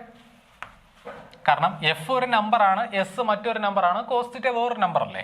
അപ്പൊ നമ്പേഴ്സിനെ മൾട്ടിപ്ലൈ നമ്മളിപ്പോൾ ഓർഡർ നോക്കേണ്ട കാര്യമില്ല. അപ്പൊ എഫ് എസ് കോസ് തീറ്റയ്ക്ക് വേറെ എനിക്ക് S into F cos theta എന്ന് എഴുതാമല്ലോ. ശരിയല്ലേ? S into F cos theta നമുക്ക് എഴുതാം. അപ്പൊ അങ്ങനെ ചിന്തിക്കുവാണെങ്കിൽ എന്താണ് എസ്, എന്താണ് എഫ് കോസ് തീറ്റ? അപ്പൊ നമ്മൾ ഈ പറഞ്ഞ കാര്യങ്ങൾ നേരെ തിരിഞ്ഞു വരും. അതെങ്ങനെയാണെന്ന് നോക്കാം. അപ്പൊ ഞാനത് കുറച്ചുകൂടെ മാറി ഒരു പടം സെപ്പറേറ്റ് ആയിട്ടൊരു പടം വരയ്ക്കണം. എല്ലാം കൂടെ അതിൽ വരച്ച് നിങ്ങൾക്ക് കൺഫ്യൂഷൻ ആവും. ഒരു ഫോഴ്സ് ഉണ്ട് എഫ്. ഓക്കെ അല്ലേ? നേരത്തെ അതേ പടം തന്നെയാണ് കേട്ടോ. ഇതാണ് നമ്മുടെ ഡിസ്പ്ലേസ്മെന്റ്. ഇതാണ് നമ്മുടെ ഡിസ്പ്ലേസ്മെന്റ്. ഇടയിലുള്ള ആംഗിൾ എന്തായിരുന്നു? ഇടയിലുള്ള ആംഗിൾ തീറ്റയായിരുന്നു. ക്ലിയർ ആണല്ലോ? ഓക്കെ. അപ്പൊ നേരത്തെ പോലെ നമുക്ക് രണ്ടുപേരുടെ ഡയറക്ഷനെ കാണിക്കുന്ന ലൈനുകളൊന്ന് വരയ്ക്കാം. ഇതാണ് ആദ്യത്തെ ആളുടെ ലൈന്, ഇതാണ് രണ്ടാമത്തെ ആളുടെ ലൈൻ വരുന്നത്. ക്ലിയർ ആവുന്നുണ്ടല്ലോ? ഓക്കെ. അപ്പൊ നമുക്ക് ഇവിടെ എഫ് കോസ് തീറ്റ അല്ലേ കണ്ടുപിടിക്കേണ്ടത്? എഫ് കോസ് തീറ്റ കണ്ടുപിടിക്കുക. എസ് കോസ് തീറ്റ കണ്ടുപിടിക്കാൻ നിങ്ങൾ എന്താ ചെയ്തത്? എസിൽ നിന്നും എഫിലോട്ട് ഒരു പെർപെൻഡിക്കുലർ വരയ്ക്കുകയാണ് ചെയ്തത് അല്ലേ? അതുപോലെ എഫ് കോസ് തീറ്റ കണ്ടുപിടിക്കാൻ നമ്മൾ എഫിൽ നിന്നും എസിലോട്ട് പെർപെൻഡിക്കുലർ വരയ്ക്കും. അപ്പൊ ഇതാണ് എഫ്. എഫിൽ നിന്നും എസിന്റെ ഡയറക്ഷനിലോട്ടാണ് ഞാൻ പെർപെൻഡിക്കുലർ വരയ്ക്കുന്നത്. ഇതല്ലേ ആ പെർപെൻഡിക്കുലർ? ശരിയല്ലേ? അപ്പൊ ഇത്രയും 90 ഡിഗ്രി ആയിരിക്കും. ക്ലിയർ ആണല്ലോ? അപ്പോൾ ഇവിടെ ഫോഴ്സ്, അപ്പൊ നമുക്ക് ഇവിടെ കിട്ടുന്ന ഇത്രയും ലെങ്ത് എന്തായിരിക്കും? ഇത്രയും ലെങ്ത് എന്ന് പറയുന്നത് എഫിന്റെ component in the direction of displacement അല്ലേ? ഇവിടെ എസിന്റെ component in the direction of force എന്ന് പറയുന്നത് പോലെ ഇവിടെ ഇപ്പൊ നമ്മൾ എഫിൽ നിന്നും താഴേക്ക് ഒരു പ്രൊജക്ഷൻ എടുക്കുകയാണ് ചെയ്യുന്നത്. ഇതിന്റെ ഷാഡോ എടുക്കുകയാണ് ചെയ്യുന്നത്. ഷാഡോയുടെ നീളം along this axis അല്ലേ? So this gives you the component of F in the direction of S. In the direction of S. അപ്പോൾ ഡിസ്പ്ലേസ്മെന്റിന്റെ ഡയറക്ഷനിലുള്ള ഫോഴ്സിന്റെ കമ്പോണന്റ് ആണ് ഇത്രയും. ഇവിടെ നിങ്ങൾക്ക് നോക്കിയാൽ ഒരു റൈറ്റ് ട്രയാങ്കിൾ കാണാം. ഇവിടെ നിങ്ങൾ കോസ് തീറ്റ എന്താണെന്ന് പറയാമോ? കോസ് തീറ്റ എന്ന് പറയുന്നത് നമുക്കറിയാം adjacent side by hypotenuse. Adjacent side എത്രയാണെന്ന് എനിക്ക് അറിയില്ല. അപ്പോൾ നേരത്തെ പോലെ നമുക്ക് അതിനെ എക്സ് എന്ന് വിളിക്കാം. ഓക്കെ അല്ലേ? So X divided by hypotenuse എന്ന് പറയുന്ന ഫോഴ്സിന്റെ ലെങ്ത് അല്ലേ? അതായത് ഫോഴ്സിന്റെ മാഗ്നിറ്റ്യൂഡ് ആണ് വരുന്നത്. അപ്പോൾ അതിന് അഡ്ജസന്റ് സൈഡ് നമുക്ക് എന്താന്ന് കിട്ടി? എഫ് കോസ് തീറ്റ എന്ന് കിട്ടി. ഓക്കെ അല്ലേ? അപ്പോൾ ഇവിടെ നമുക്ക് എന്താന്ന് വന്നു? എഫ് കോസ് തീറ്റ എന്ന് വന്നു. ഇത് എഫ് കോസ് തീറ്റയാണ്. ക്ലിയർ ആണല്ലോ? ഓക്കെ. അപ്പോൾ നമുക്ക് രണ്ട് വെക്ടറുകൾ ഇൻ ജനറൽ രണ്ട് വെക്ടറുകൾ എയും ബിയും തന്നു കഴിഞ്ഞാൽ ബി കോസ് തീറ്റ എന്ന് പറയുന്നത് it is A component of be in the direction of A ആയിരിക്കും. അതുപോലെ എ കോസ് തീറ്റ എന്ന് പറഞ്ഞു കഴിഞ്ഞാൽ it is A component of A in the direction of B ആയിരിക്കും. ഓക്കെ. അപ്പോൾ അതുപോലെ ഈ രണ്ട് കാര്യം നമുക്ക് അങ്ങോട്ടും ഇങ്ങോട്ടും മാറ്റിയും പറയാം. രണ്ട് രീതിയിൽ ചെയ്താൽ നമുക്ക് ഒരേ ഉത്തരം കിട്ടത്തുള്ളൂ. അതാണ് അതിനകത്ത് പ്രത്യേകത എന്ന് പറയുന്നത്. So work done by a constant force കണ്ടുപിടിക്കുമ്പോൾ നമുക്ക് രണ്ട് മാർഗ്ഗങ്ങളുണ്ട് അല്ലേ? എന്തൊക്കെയത്? അപ്പം ഒന്നില്ലെങ്കിൽ F magnitude of force into magnitude of displacement into cos theta എന്ന് ചെയ്യാം. അല്ലെങ്കിൽ നിങ്ങൾക്ക് ഇങ്ങനെ ഡിഫൈൻ ചെയ്യാം. It is a product of magnitude of force and the component of displacement in the direction of force നിങ്ങൾക്ക് ഡിഫൈൻ ചെയ്യാം. ശരിയല്ലേ? അതാണ് നമ്മൾ ആദ്യം എഴുതിയത്. The product of magnitude of force into the component of displacement in the direction of force, which is S cos theta. അതുപോലെ ഇങ്ങനെ define ചെയ്യാം. It is the product of displacement and the component of force in the direction of displacement. Okay അല്ലേ? അതാണ് S into F cos theta എന്ന് പറയുന്നത്. അപ്പോൾ ഇങ്ങനെ ഏത് രീതി ചെയ്താലും നമുക്ക് ഒരേ ഉത്തരവേ വരത്തുള്ളൂ. ക്ലിയർ ആണല്ലോ? അപ്പോൾ ആ രണ്ട് കാര്യങ്ങൾ നിങ്ങൾ +1 വരുമ്പോഴും ഒന്ന് പഠിക്കും. അപ്പോൾ ഈ കാര്യം ഇപ്പോഴൊന്ന് മനസ്സിലാക്കി വെക്കുക. നമുക്ക് രണ്ട് രീതിയിൽ ഇപ്പോൾ വർക്ക് ഇവാലുവേറ്റ് ഞാൻ ഒന്നുകൂടെ പറയുന്നു. Work done by a constant force എന്ന് പറയുന്നത് it can be written as a product of magnitude of force into component of displacement in the direction of force. അല്ലെങ്കിൽ it is a product of magnitude of displacement into the component of force in the direction of displacement. Clear ആയല്ലോ? Okay. അപ്പോൾ ഇങ്ങനെയാണ് നമ്മൾ ഫോഴ്സിന്റെ calculation, work done by a ഫോഴ്സിന്റെ calculation നമ്മൾ ചെയ്യുന്നത്. ഇനി വർക്കുമായിട്ട് ബന്ധപ്പെട്ട് കുറച്ച് കാര്യങ്ങൾ പറയുവാണെന്നുണ്ടെങ്കിൽ നമുക്കറിയാം work is A form of energy നമ്മൾ പഠിച്ചിട്ടുണ്ട് അല്ലേ? യൂണിറ്റിലൂടെയൊക്കെ നമ്മൾ വരും. Work is A form of energy നമ്മൾ പറഞ്ഞിട്ടുണ്ട്. അപ്പോൾ ആര് പ്രൊവൈഡ് ചെയ്യുന്ന എനർജി ഇത്? ഒരു ഫോഴ്സിനെയൊക്കെ നമ്മൾ ഇതിനകത്ത് വരച്ചിട്ടില്ലേ അല്ലേ? അപ്പോൾ ഒരു ഫോഴ്സ് ഒരു ഒബ്ജക്റ്റിൽ ആക്ട് ചെയ്യുമ്പോൾ അത് എന്ത് ചെയ്യുന്നുണ്ട്? അതൊരു മെക്കാനിക്കൽ എനർജി ആ ഒബ്ജക്റ്റിന് കൊടുക്കുന്നുണ്ട്. ശരിയല്ലേ? അപ്പോൾ വർക്ക് എന്ന് പറയുന്നത് ഒരു ഫോഴ്സ് വഴി നമ്മളൊരു ഒബ്ജക്റ്റിലോട്ട് സപ്ലൈ ചെയ്യുന്ന മെക്കാനിക്കൽ എനർജി ആയിട്ട് വേണമെങ്കിൽ നമുക്ക് എന്തിനെ ഡിഫൈൻ ചെയ്യാം? വർക്കിനെ ഡിഫൈൻ ചെയ്യാം. Work done by a force എന്ന് പറയുന്നത്. ക്ലിയർ ആണല്ലോ? ഓക്കെ. അപ്പം വർക്ക് ഇനിയിപ്പോൾ നമ്മൾ പറഞ്ഞു എപ്പോഴും ഒരു ഫോഴ്സുമായിട്ട് ബന്ധപ്പെടുത്തി വേണം പറയാനായിട്ട്. അല്ലെങ്കിൽ വർക്ക് എന്ന് നമ്മൾ ചുമ്മാ പറഞ്ഞു കഴിഞ്ഞാൽ നമുക്ക് കൺഫ്യൂഷൻ ആവും. കാരണം ഓരോ ഒബ്ജക്റ്റിൽ ഒരു ഫോഴ്സ് ആയിരിക്കും ആക്ട് ചെയ്യുന്നത്, നിർബന്ധമില്ല അല്ലേ? ഒന്നിൽ കൂടുതൽ ഫോഴ്സസ് ആക്ട് ചെയ്യല്ലോ. ഇപ്പോൾ വേണ്ട ഈ ഒരു ടേബിൾ നമ്മൾ ഇവിടെ വെക്കുവാണെന്നുണ്ടെങ്കിൽ, അല്ലെങ്കിൽ ഈ ടേബിളിൻ്റെ പുറത്തേക്ക് ഞാൻ ഒരു ബോക്സോ വല്ലതും വെക്കുവാണെന്നുണ്ടെങ്കിൽ നിങ്ങൾക്കറിയാം ആ ബോക്സ് എന്ന് പറയുന്നതിലോട്ട് ടേബിളിൽ നിന്നുള്ള നോർമൽ ഫോഴ്സ് വരുന്നുണ്ട്. ശരിയല്ലേ? ഇനി ഇത് കൂടെ നമ്മളൊരു ഫോഴ്സ് കൊടുക്കുന്നുണ്ട്, ആ ഫോഴ്സ് വരുന്നുണ്ട്. ഈ ഒബ്ജക്റ്റിന്റെ വെയിറ്റ് മൂലം അതിലൊരു ഫോഴ്സ് ഓഫ് ഗ്രാവിറ്റി താഴോട്ട് ആക്ട് ചെയ്യുന്നുണ്ട്. ഇങ്ങനെ എത്ര ഫോഴ്സുകൾ ആക്ട് ചെയ്യുന്നത്? അപ്പോൾ ഇതിൽ ആര് ചെയ്ത വർക്കിനെ പറ്റിയാണ് നമ്മൾ പറയുന്നതെന്നുള്ള പ്രത്യേകം എടുത്ത് പറയാം. കാരണം വർക്ക് ചെയ്യുന്നത് എപ്പോഴും ഒരു ഫോഴ്സ് ആണ്. സോ ഏത് ഫോഴ്സ് എന്നുള്ളത് പ്രത്യേകം പറയണം. ഒരു സിസ്റ്റത്തിൽ ഒരു ഫോഴ്സ് മാത്രമേ ആക്ട് ചെയ്യുന്നുള്ളതെന്നുണ്ടെങ്കിൽ ഒരു പ്രശ്നമില്ല. നമ്മൾ വർക്ക് എന്ന് പറഞ്ഞാൽ നമുക്ക് മനസ്സിലാകും, കാരണം ആ പടം ഒറ്റ ഫോഴ്സേ ഉള്ളൂ. പക്ഷെ ഒന്നിലധികം ഫോഴ്സ് ഉണ്ടെങ്കിൽ ആര് ചെയ്ത വർക്കാണെന്നുള്ളത് പ്രത്യേകം സ്പെസിഫൈ ചെയ്യണം മക്കളെ. അത് വളരെ ഇമ്പോർട്ടൻ്റ് ആയിട്ടുള്ള കാര്യമാണ്. ഇതാണുള്ള ചെറിയ ചെറിയ കാര്യങ്ങളൊക്കെ നിങ്ങളൊന്ന് ശ്രദ്ധിച്ചു കഴിഞ്ഞാൽ നിങ്ങൾക്ക് ആ ചാപ്റ്റർ കുറെ കൂടി ഈസി ആകും. അതിൻ്റെ കോൺസെപ്റ്റുകൾ പെട്ടെന്ന് നമുക്ക് മനസ്സിലാക്കാൻ സാധിക്കും. ഈ നിസ്സാര കാര്യങ്ങൾ വിട്ടുപോകുന്നതുകൊണ്ടാണ് പലപ്പോഴും നമുക്ക് ആ സബ്ജക്റ്റുമായിട്ടുള്ളൊരു അകലം നമുക്ക് കൂടി വരുന്നത്. ഓക്കെ അല്ലേ?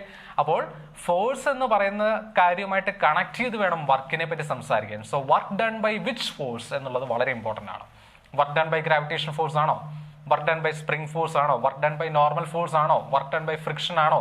ആര് ചെയ്ത വർക്കാണ് അത് കൃത്യമായിട്ട് പറഞ്ഞിരിക്കണം. ചിലപ്പോൾ എല്ലാ ഫോഴ്സും കൂടെ ചേർന്ന് ഉണ്ടാക്കിയ റിസൾട്ടന്റ് വർക്കിനെ പറ്റിയായിരിക്കും നമ്മൾ പറയുന്നത്. അപ്പോൾ നമ്മൾ പറയും work done by all the forces എന്ന് പറയും. Work done by all the forces acting on the system. നമുക്ക് അങ്ങനെയും പറയാം, അങ്ങനെ നമുക്ക് ഡിഫൈൻ ചെയ്യാം. അപ്പോൾ ആര് ചെയ്ത വർക്ക് എന്നുള്ളത് പ്രധാനമായിട്ട് ശ്രദ്ധിക്കണം. രണ്ടാമതായിട്ട് ശ്രദ്ധിക്കേണ്ടത് വർക്ക് ഓഫ് എ സിസ്റ്റം എന്ന് പറയാൻ പാടില്ല. ഓക്കെ അല്ലേ? വർക്ക് ഓഫ് എ സിസ്റ്റം എന്ന് പറയാൻ പാടില്ല. നമ്മൾ ഹീറ്റ് ഓഫ് എ സിസ്റ്റം എന്ന് പറയാറുണ്ടോ? ഇല്ല. കാരണം സിസ്റ്റത്തിന്റെ പ്രത്യേകതയില്ല. സിസ്റ്റത്തിന്റെ പ്രത്യേകതയാണെങ്കിലല്ലേ ഓഫ് എ സിസ്റ്റം എന്ന് പറയാൻ പറ്റുള്ളൂ. അപ്പോൾ വർക്ക് എന്ന് പറയുന്ന കാര്യം ഒരു സിസ്റ്റത്തിന്റെ പ്രത്യേകതയല്ല, നിങ്ങൾ മനസ്സിലാക്കുക. വർക്ക് ഹീറ്റ് പോലെ തന്നെ. ഹീറ്റ് എന്താ നമ്മൾ പറയുന്നത്? രണ്ട് ഒബ്ജക്റ്റുകൾ തമ്മിൽ ഒരു ടെമ്പറേച്ചർ ഡിഫറൻസ് ഉണ്ടെങ്കിൽ അവിടെ ഫ്ലോ ചെയ്യുന്ന എനർജിയാണ് നമ്മൾ ഹീറ്റ് എന്ന് പറയുന്നത്. സോ അവിടെ ഫ്ലോ ചെയ്യുന്ന എനർജിയാണ് ഹീറ്റ് അല്ലേ? അവിടെ എക്സ്ചേഞ്ച് ചെയ്യപ്പെടുന്ന എനർജിയാണ് ഹീറ്റ്.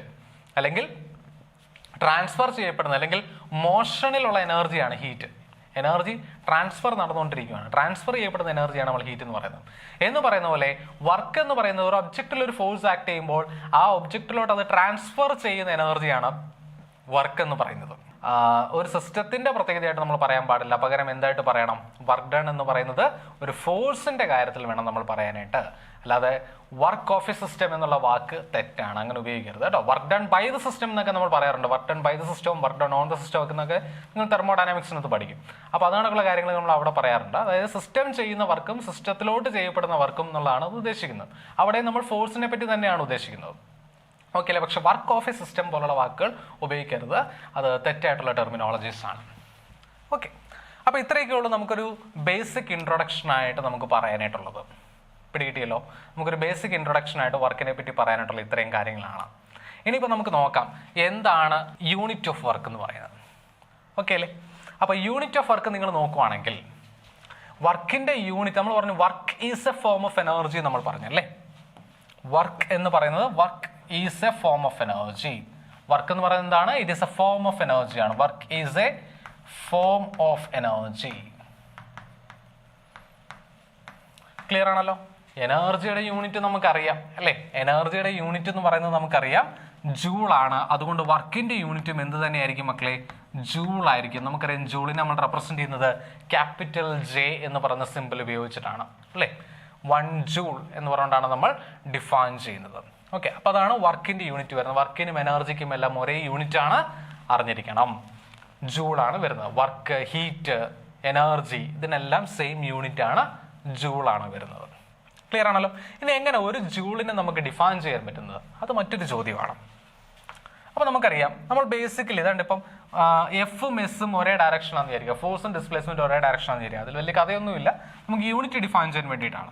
അപ്പോൾ ഫോഴ്സ് ഇൻറ്റു ഡിസ്പ്ലേസ്മെന്റ് എന്ന് ഞാൻ എഴുതി. ഓക്കെ അല്ലേ? ഫോഴ്സും ഡിസ്പ്ലേസ്മെന്റ് ഒരേ ഡയറക്ഷൻ ആണെങ്കിൽ ഫോഴ്സിന്റെ ഡിസ്പ്ലേസ്മെന്റ് എന്ന് എഴുതാം. അങ്ങനെ ആകുമ്പോൾ നിങ്ങൾ ചിന്തിച്ച് നോക്കിയേ, ഇവിടെ 1 ഉത്തരം വരണമെന്നുണ്ടെങ്കിൽ എനിക്കറിയാം ഫോഴ്സ് അപ്ലൈ ചെയ്യുന്ന 1 ന്യൂട്ടൺ ആയിരിക്കണം, ഡിസ്പ്ലേസ്മെന്റ് എന്ന് പറയുന്നത് എത്രയായിരിക്കണം? 1 മീറ്റർ ആയിരിക്കണം. ശരിയല്ലേ? അപ്പോൾ 1 ന്യൂട്ടൺ ഫോഴ്സ് ആക്ട് ചെയ്യുന്ന ഒരു ഒബ്ജക്റ്റിനുണ്ടായ ഡിസ്പ്ലേസ്മെന്റ് 1 മീറ്റർ ആണെങ്കിൽ, അതായത് 1 മീറ്റർ ഡിസ്പ്ലേസ്മെന്റ് ചെയ്യുമ്പോൾ അതിൽ ആക്ട് ചെയ്ത ഫോഴ്സ് 1 ന്യൂട്ടൺ ആണ് along the direction of displacement എങ്കിൽ നമുക്ക് പറയാൻ പറ്റും work done by the force എത്രയാണെന്ന്? 1 ജൂൾ ആണെന്ന് പറയാൻ പറ്റും. സോ 1 ജൂൾ എന്ന് പറയുന്നത് എന്താണ് മക്കളെ? 1 ന്യൂട്ടൺ മീറ്റർ ആണ്. ന്യൂട്ടൺ നമുക്കറിയാം ഫോഴ്സിന്റെ SI യൂണിറ്റ് ആണ്, ഡിസ്പ്ലേസ്മെന്റിന്റെ SI യൂണിറ്റ് ആണ് മീറ്റർ വരുന്നത്. അപ്പോൾ വർക്കിന്റെ SI യൂണിറ്റ് വരുന്നത് എനർജിയുടെ SI യൂണിറ്റ് തന്നെയാണ്, ജൂൾ നമുക്ക് കിട്ടും. ഇനി 1 newton F is equal to ma എന്നുള്ള ന്യൂട്ടൺ സെക്കൻഡ് ലോ അല്ലെ, ന്യൂട്ടന്റെ ഇക്വേഷൻ ആണ് F is equal to mass times acceleration. അപ്പൊ നമുക്കറിയാം ഇവിടെ നിന്ന് 1 ന്യൂട്ടൺ എന്താ നമുക്ക് എഴുതാം? മാസ് 1 കിലോഗ്രാം ഇൻറ്റു അതിന്റെ acceleration 1 metre per second square. Okay അല്ലേ? അപ്പോൾ യൂണിറ്റ് മാസ്, അതായത് 1 കിലോഗ്രാം മാസിൽ യൂണിറ്റ് ആക്സലറേഷൻ, അതായത് 1 metre per second square acceleration ഉണ്ടാക്കുന്ന ഫോഴ്സിനെയാണ് 1 ന്യൂട്ടൺ എന്ന് പറയുന്നത്. അപ്പോൾ ഈ 1 ന്യൂട്ടണെ എനിക്ക് എങ്ങനെ എഴുതാം? 1 ന്യൂട്ടണെ 1 kilogram metre per second square into metre എന്ന് എഴുതാം. ശരിയല്ലേ? ഇൻറ്റു 1 മീറ്റർ എന്ന് എഴുതാം. അപ്പോൾ നമുക്ക് എന്ത് കിട്ടും? 1 joule is equal to 1 kilogram metre square per second square എന്ന് വരും. 1 ജൂൾ എന്ന് പറയുന്നത് അപ്പോൾ എന്തിനോട് ഈക്വൽ ആണ്? 1 joule is equal to 1 kilogram metre squared per second squared. ഇതാണ് 1 ജൂൾ എന്ന് പറയുന്നത്. ക്ലിയർ ആയല്ലോ?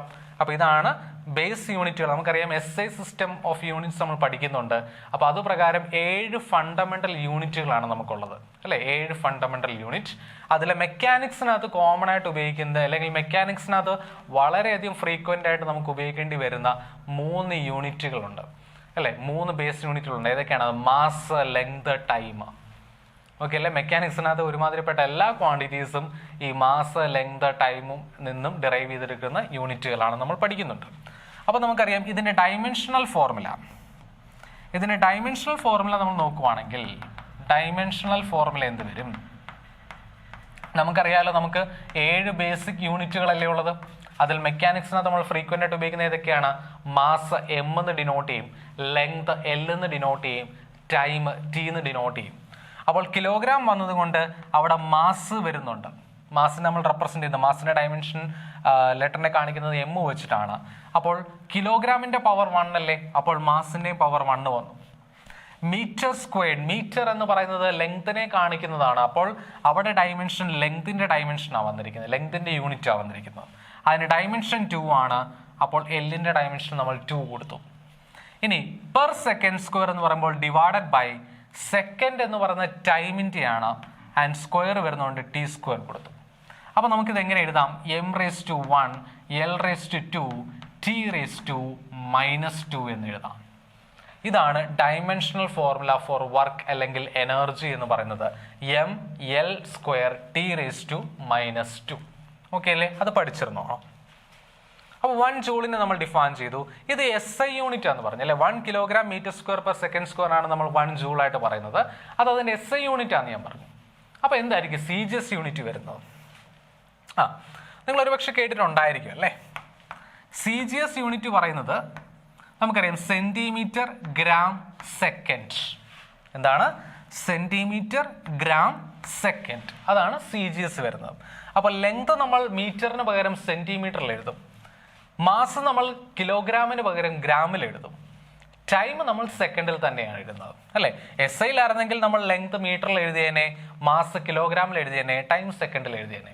ഇവിടെ വരുമ്പോൾ സെക്കൻഡ് ടൈമിന്റെ യൂണിറ്റിൽ വ്യത്യാസമില്ല, പക്ഷേ ലെങ്ത് നമ്മൾ CGS യൂണിറ്റ് ആയിട്ട് പറയുന്നത് സെന്റിമീറ്റർ ആണ്, അതുപോലെ മാസ് നമ്മൾ പറയുന്നത് ഗ്രാം ആണ്. അപ്പോൾ അങ്ങനെ വരുമ്പോൾ നമ്മൾ എങ്ങനെ അതിനെ കൺവേർട്ട് ചെയ്യണം? അപ്പോൾ നമുക്ക് നോക്കാം. 1 joule is equal to 1 kilogram into 1 metre square divided by 1 second സ്ക്വയറിലെ ആണല്ലോ. നമുക്കറിയാം 1 കിലോഗ്രാം എന്ന് പറയുന്നത് 1000 ഗ്രാം ആണ് അല്ലേ? അപ്പോൾ 10³ ഗ്രാം ആണ് വരുന്നത് ഇൻറ്റു 1 മീറ്റർ സ്ക്വയർ നമുക്കറിയാം 10⁴ സെന്റിമീറ്റർ സ്ക്വയർ ആണ് വരുന്നത് അല്ലേ, ഡിവൈഡഡ് ബൈ 1 സെക്കൻഡ് സ്ക്വയർ എന്ന് വരും. അപ്പോൾ 1 ജൂൾ എന്ന് പറയുന്നത് 10⁵ ഇൻറ്റു 10⁴ നമുക്കറിയാം 10⁷ ആണ് gram centimetre square per second square എന്ന് വന്നു. നോക്കിയേ, കിലോഗ്രാമിന് പകരം ഗ്രാം വന്നു, മീറ്ററിന് പകരം സെന്റിമീറ്റർ വന്നു, സെക്കൻഡ് ആയിട്ട് തന്നെ നമ്മൾ എഴുതി. ഇപ്പോൾ ഇത് CGS യൂണിറ്റ് ആയില്ലേ? മക്കളേതുണ്ട്. അപ്പോൾ നമ്മൾ 1 kilogram metre square per second സ്ക്വയറിനെ വിളിച്ച ഓമന പേരാണ് ജൂള് അല്ലേ, ജൂൾ എന്നാണ് നമ്മൾ വിളിച്ചത്. അതുപോലെ gram centimetre square per second സ്ക്വയറിനെയും ഒരു വിളിപ്പേരുണ്ട്, അതിനെ നമ്മൾ വിളിക്കുന്ന പേരാണ് എർഗ് എന്ന് പറയും. ഓക്കെ അല്ലേ, എർഗ് എന്ന് പറയും. അപ്പോൾ 1 ജൂൾ എന്ന് പറയുന്നത് 10⁷ എർഗ്സ് ആണ് നമ്മൾ പറയും. 1 ജൂൾ ഈസ് 10⁷ എർഗ്സ് എന്ന് നമ്മൾ പറയും. ക്ലിയർ ആണല്ലോ? അപ്പോൾ അതുകൊണ്ട് എർഗ് എന്ന് പറയുന്നത് പഠിച്ചിരിക്കണം. It is A CGS unit of energy ആണ്. CGS യൂണിറ്റ് ഓഫ് എനർജി ആണ്. CGS unit of energy. അപ്പോൾ അതെല്ലാവർക്കും മനസ്സിലായി എന്ന് ഞാൻ വിചാരിക്കുന്നു. അത്യാവശ്യം എനർജിയുടെ ഈ കാര്യങ്ങളെല്ലാം നിങ്ങൾ പഠിച്ചിരിക്കുക. പിന്നെയുള്ള ഒരു കാര്യമാണ് കാലറി. നമ്മൾ കേട്ടിട്ടുണ്ട് അല്ലേ, കാലറീസ് ഒക്കെ നിങ്ങൾക്ക് അറിയാം എങ്ങനെയാണ് കാണുന്നതുള്ളത്. അപ്പോൾ 1 കാലറി എന്ന് പറയുന്നത് നമുക്കറിയാം വാട്ടറിന്റെ സ്പെസിഫിക് ഹീറ്റ് കപ്പാസിറ്റിയുമായിട്ട് ബന്ധപ്പെട്ട് നമ്മൾ പഠിക്കുന്ന ഒരു യൂണിറ്റ് ആണ് 1 കാലറി. 1 കാലറി എന്ന് പറയുന്നത് എത്രയാണ്? 4.2 ജൂൾ ആണ്. കിട്ടിയല്ലോ? 1 കാലറി എന്ന് പറയുന്നത് 4.2 ജൂൾസ് ആണെന്ന് പഠിച്ചിരിക്കുക. അപ്പോൾ 1 കിലോ കലോറി എത്രയായിരിക്കും? നമുക്കറിയാം കിലോ കലോറി, കിലോ എന്ന് പറയുന്നത് 1000-നെയാണ് കാണിക്കുന്നത് അല്ലേ. അപ്പോൾ 1000 കാലറീസ് ആണ് 1 കിലോ കലോറി. അതായത് 4.2 ഇൻറ്റു 10⁻³ ജൂൾസ് വരും. 10⁻³ ജൂളിന് നമുക്ക് കിലോ ജൂൾ എന്ന് എഴുതാം. So it is 4.2 kilo joule എന്ന് എഴുതാം. 4.2 കിലോ ജൂൾ. കാരണം 1 കിലോ ജൂൾ എന്ന് പറയുന്നത് എത്രയാണ്? 1000 ജൂൾസ് ആണ്. 1 kilo joule is equal to 1000 joules. Clear ആയല്ലോ? അപ്പോൾ ഇത്രയും കാര്യങ്ങളാണ് നമുക്ക് യൂണിറ്റുമായിട്ട് ബന്ധപ്പെട്ട്, യൂണിറ്റ് ഓഫ് വർക്കുമായിട്ട് ബന്ധപ്പെട്ട് നമുക്ക് പഠിക്കാനായിട്ടുള്ളത്. ഓക്കെ അല്ലേ? അപ്പോൾ ഇത്രയും കാര്യങ്ങൾ നമ്മൾ പഠിച്ച അത്രയും കാര്യങ്ങൾ നിങ്ങൾക്ക് ക്ലിയർ ആയി എന്ന് വിചാരിക്കുന്നു. ഓക്കെ അല്ലേ? ഇനി നമുക്ക് അടുത്ത സെക്ഷനിലോട്ട് കയറാം. ഇപ്പോൾ നമ്മൾ പറഞ്ഞു വർക്ക് എന്ന് പറയുന്ന കാര്യം നമ്മൾ ഡിഫൈൻ ചെയ്തു അല്ലേ. ഇപ്പോൾ ഈ വർക്കിന് എന്തെല്ലാം വാല്യൂസ് ആകാം എന്നാണ് നമ്മൾ ഇനി നോക്കുന്നത്. What all values can work have എന്നുള്ളതാണ് നമ്മൾ നോക്കാൻ പോകുന്നത്. അപ്പോൾ അതിന് എന്ത് തരം ക്വാണ്ടിറ്റിയാണ് വർക്ക് എന്നുള്ളത് നമ്മൾ ഡിഫൈൻ ചെയ്യുന്നത്. നമ്മൾ നേരത്തെ പറഞ്ഞു 2 വെക്ടറുകൾ, ഫോഴ്സ് എന്ന് പറയുന്ന വെക്ടറും ഡിസ്പ്ലേസ്മെന്റ് എന്ന് പറയുന്ന വെക്ടറും തമ്മിൽ ഡോട്ട് പ്രൊഡക്റ്റ് അല്ലെങ്കിൽ സ്കെയിലാർ പ്രൊഡക്റ്റ് എന്നൊരു ഓപ്പറേഷൻ ചെയ്യുമ്പോഴാണ് നമുക്ക് വർക്ക് കിട്ടുന്നത്. ഓക്കെ അല്ലേ? ഞാൻ പറഞ്ഞു 2 വെക്ടറുകളുടെ ഡോട്ട് പ്രൊഡക്റ്റ് എടുത്താൽ കിട്ടുന്ന ഉത്തരം സ്കെയിലാർ ആയിരിക്കും. അതുകൊണ്ടാണ് ഡോട്ട് പ്രൊഡക്റ്റിനെ സ്കെയിലാർ പ്രൊഡക്റ്റ് എന്നും നമ്മൾ പറയുന്നത്. ക്ലിയർ ആണല്ലോ? അപ്പോൾ വർക്ക് എന്ന് പറയുന്ന സാധനം ബേസിക്കലി എനർജി അല്ലേ മക്കളെ. എനർജി എന്ന് പറയുന്ന സാധനം സ്കെയിലാർ ആണ്, നമുക്കറിയാമല്ലോ. Because it only needs the magnitude with appropriate units four it's complete description. ആ ക്വാണ്ടിറ്റിയെ കൃത്യമായിട്ടും മുഴുവനായിട്ടും ഡിസ്ക്രൈബ് ചെയ്യാൻ അതിൻ്റെ മാഗ്നിറ്റ്യൂഡ് പ്രോപ്പറായിട്ടുള്ള യൂണിറ്റിൽ മാത്രം എക്സ്പ്രസ് ചെയ്താൽ മതി. ഓക്കെ അല്ലേ? ചില ക്വാണ്ടിറ്റീസിന് അതിന് പോരാതെ ഒരു ഡയറക്ഷനും കൂടെ പറയേണ്ടതായിട്ട് വരും, എന്നാലേ കംപ്ലീറ്റ് ആയിട്ടുള്ള ഡിസ്ക്രിപ്ഷൻ അവിടെ വരുള്ളൂ. എക്സാമ്പിൾ ആണ് ഫോഴ്സും ഡിസ്പ്ലേസ്മെന്റും. അവരെയാണ് നമ്മൾ വെക്ടർ ക്വാണ്ടിറ്റീസ് എന്ന് വിളിച്ചത് അല്ലേ. അപ്പോൾ ഇവിടെ നമുക്ക് വർക്ക് എന്ന് പറയുന്നത് എന്താണ്? ആദ്യം തന്നെ നമ്മൾ മനസ്സിലാക്കേണ്ടത് work is a scalar quantity. Work is a scalar quantity. Work എന്ന് പറയുന്നത് ഒരു സ്കെയിലാർ ക്വാണ്ടിറ്റിയാണ്. കിട്ടിയല്ലോ? That means it only has magnitude and no direction. Work എന്ന് പറയുന്നത് സ്കെയിലാർ. ഇനി എന്തെല്ലാം വാല്യൂസ് ആകാം എന്നല്ലേ ചോദ്യം അല്ലേ. അപ്പോൾ നമ്മൾ പറയുന്നു വർക്കിന് 3 തരത്തിലുള്ള വാല്യൂസ് പോസിബിൾ ആണ്. So work is positive. ഇതാണ് ഒരു വാല്യൂ. ഒരു വാല്യൂ എന്ന് പറയുന്നത് എന്താണ്? വർക്ക് പോസിറ്റീവ് ആകാം. Work done by a force is positive. അതെപ്പോഴാണ് നമുക്ക് പറയാൻ പറ്റുക? അത് നമ്മൾ വർക്കിന്റെ ഫോർമുലയിലോട്ട് നോക്കുകയാണ്. Work is equal to F into S into cos theta അല്ലേ. F into S into cos theta. അപ്പോൾ നോക്കിയേ, ഫോഴ്സും ഡിസ്പ്ലേസ്മെന്റും നമ്മളിവിടെ എഴുതുന്നത് അവരുടെ മാഗ്നിറ്റ്യൂഡ്സ്. മാഗ്നിറ്റ്യൂഡ്സ് എപ്പോഴും നമ്മൾ പോസിറ്റീവ് നമ്പറുകളായിട്ട് എഴുതുക. പിന്നെ നമുക്കറിയാം കോസ് തീറ്റ എന്ന് പറയുന്നത് ഒരു ട്രിഗ്നോമെട്രിക് ഫംഗ്ഷൻ ആണ്. അതിന്റെ വാല്യൂ എന്ന് പറയുന്നത് -1 തൊട്ട് +1 വരെ ആകാം. കോസ് തീറ്റയുടെ വാല്യൂ എന്ന് പറയുന്നത് -1 തൊട്ട് +1 വരെ ആകാം. നമ്മൾ നോക്കുവാണെങ്കിൽ cos 180 എന്ന് പറയുന്നത് -1 ആണ്. cos 90 എന്ന് പറയുന്നത് 0 ആണ്. അതുപോലെ cos 0 എന്ന് പറയുന്നത് 1 ആണ്, +1. ഓക്കെ അല്ലേ? അപ്പോൾ കോസിന്റെ ഒരു എക്സ്ട്രീം വാല്യൂ ആണ് -1, മറ്റേ എക്സ്ട്രീം വാല്യൂ ആണ് +1. അപ്പോൾ കോസിന് നമ്മൾ ഏത് ആംഗിൾ ഇട്ട് കൊടുത്താലും -1 തൊട്ട് +1 വരെയുള്ള ആ റേഞ്ചിന്റെ ഉള്ളിലെ വാല്യൂവേ നമുക്ക് കിട്ടത്തുള്ളൂ. ഓക്കെ അല്ലേ? അതാണ് കോസിന്റെ പ്രത്യേകത. സോ കോസിന് നെഗറ്റീവ് വാല്യൂസ് ആകാം, പോസിറ്റീവ് വാല്യൂസ് ആകാം, 0യും ആകാം. അതിനനുസരിച്ച് നമ്മുടെ വർക്ക് എന്ന് പറയുന്നത് എന്താകാം?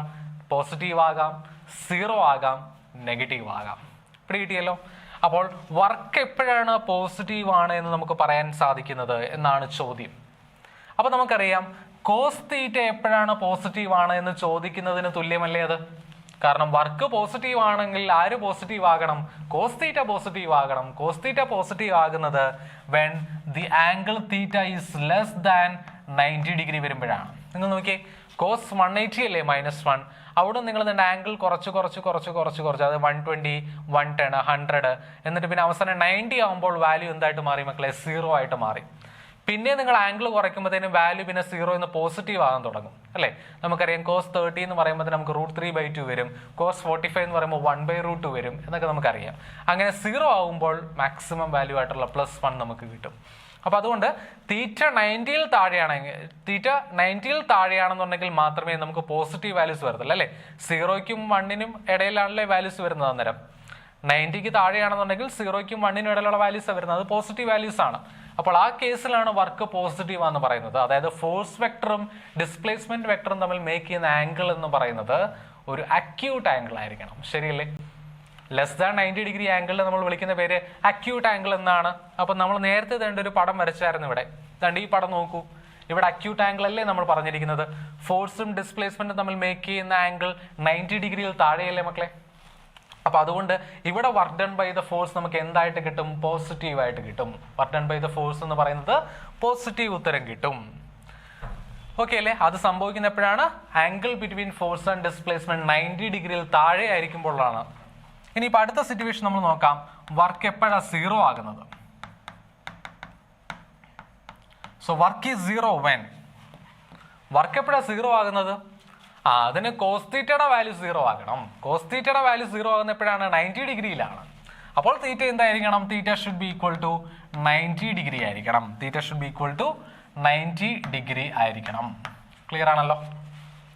അതായത് വളരെയധികം ശ്രദ്ധിക്കേണ്ട ഒരു കാര്യമാണ്. ഓക്കെ അല്ലേ? വളരെയധികം ശ്രദ്ധിക്കേണ്ട ഒരു പോയിന്റ് ആണത്. ഈ പോസിറ്റീവ് നെഗറ്റീവ് എല്ലാം വിട്ടേരും, പഠിക്കേണ്ടതല്ല, പക്ഷെ അതിനേക്കാളൊക്കെ ഇമ്പോർട്ടൻ്റ് ആയിട്ടുള്ള കാര്യമാണത്. ഇത് പലപ്പോഴും വിട്ടുപോകുന്നൊരു കാര്യമാണ്. വളരെ ആ ബേസിക്സിനകത്ത് ഏറ്റവും അധികം വരുന്നതും ഒരുപാട് ട്രിക്കി ആയിട്ടുള്ള ക്വസ്റ്റ്യൻസ് ഒക്കെ ചോദിക്കുന്നതുമായിട്ടുള്ള ഒരു തരത്തിലുള്ള ഒരു ഇമ്പോർട്ടൻറ്റ് പോയിന്റ് ആണത്.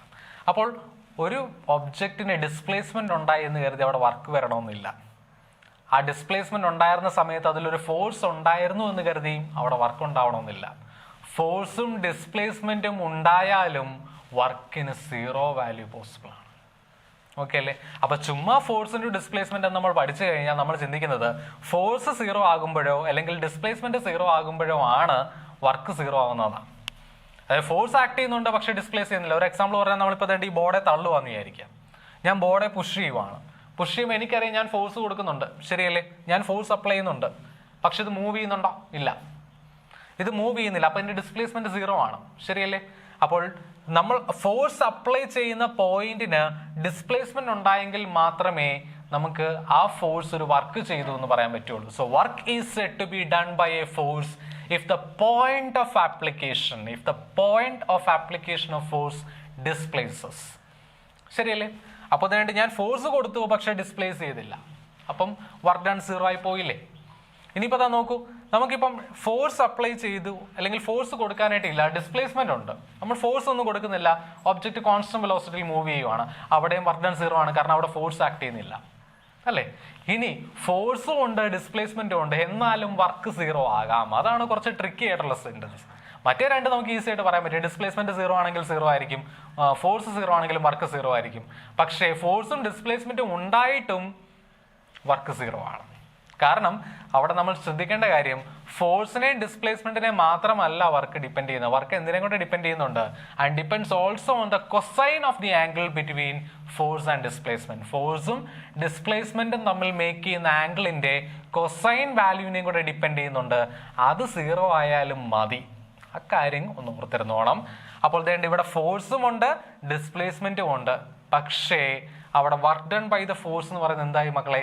0 ആയി പോയി. ഓക്കെ അല്ലേ?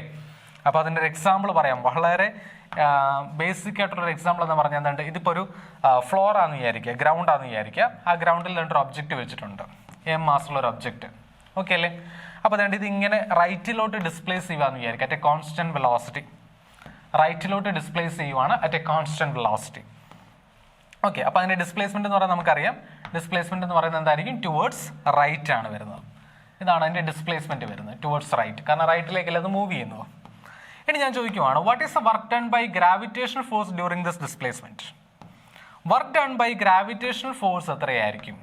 ഗ്രാവിറ്റേഷണൽ ഫോഴ്സിനെ FG എന്ന് എഴുതുവാണേ. നമുക്കറിയാം ഇതിന്റെ മാഗ്നിറ്റ്യൂഡ് എന്ന് പറയുന്നത് mg ആണ്, നമുക്കറിയാം അല്ലെ? FGയുടെ മാഗ്നിറ്റ്യൂഡ് mg ആണ് നമുക്കറിയാം, ഗ്രാവിറ്റേഷണൽ ഫോഴ്സ്. നമുക്കറിയാം ഗ്രാവിറ്റേഷണൽ ഫോഴ്സ് എപ്പോഴും എർത്തിന്റെ സെന്ററിലേക്കാണ് ആക്ട് ചെയ്യുന്നത് അല്ലേ? അല്ലെങ്കിൽ ഇറ്റ് ആക്ട്സ് ടുവേർഡ്സ്, അല്ലെങ്കിൽ വെർട്ടിക്കലി ഡൗൺ എന്ന് നമുക്ക് പറയാൻ പറ്റും. ഗ്രാവിറ്റേഷൻ ഫോഴ്സ് പറയുന്നത് എങ്ങനെയാണ്? വെർട്ടിക്കലി ഡൗൺ ആയിട്ടാണ് ആക്ട് ചെയ്യുന്നത്.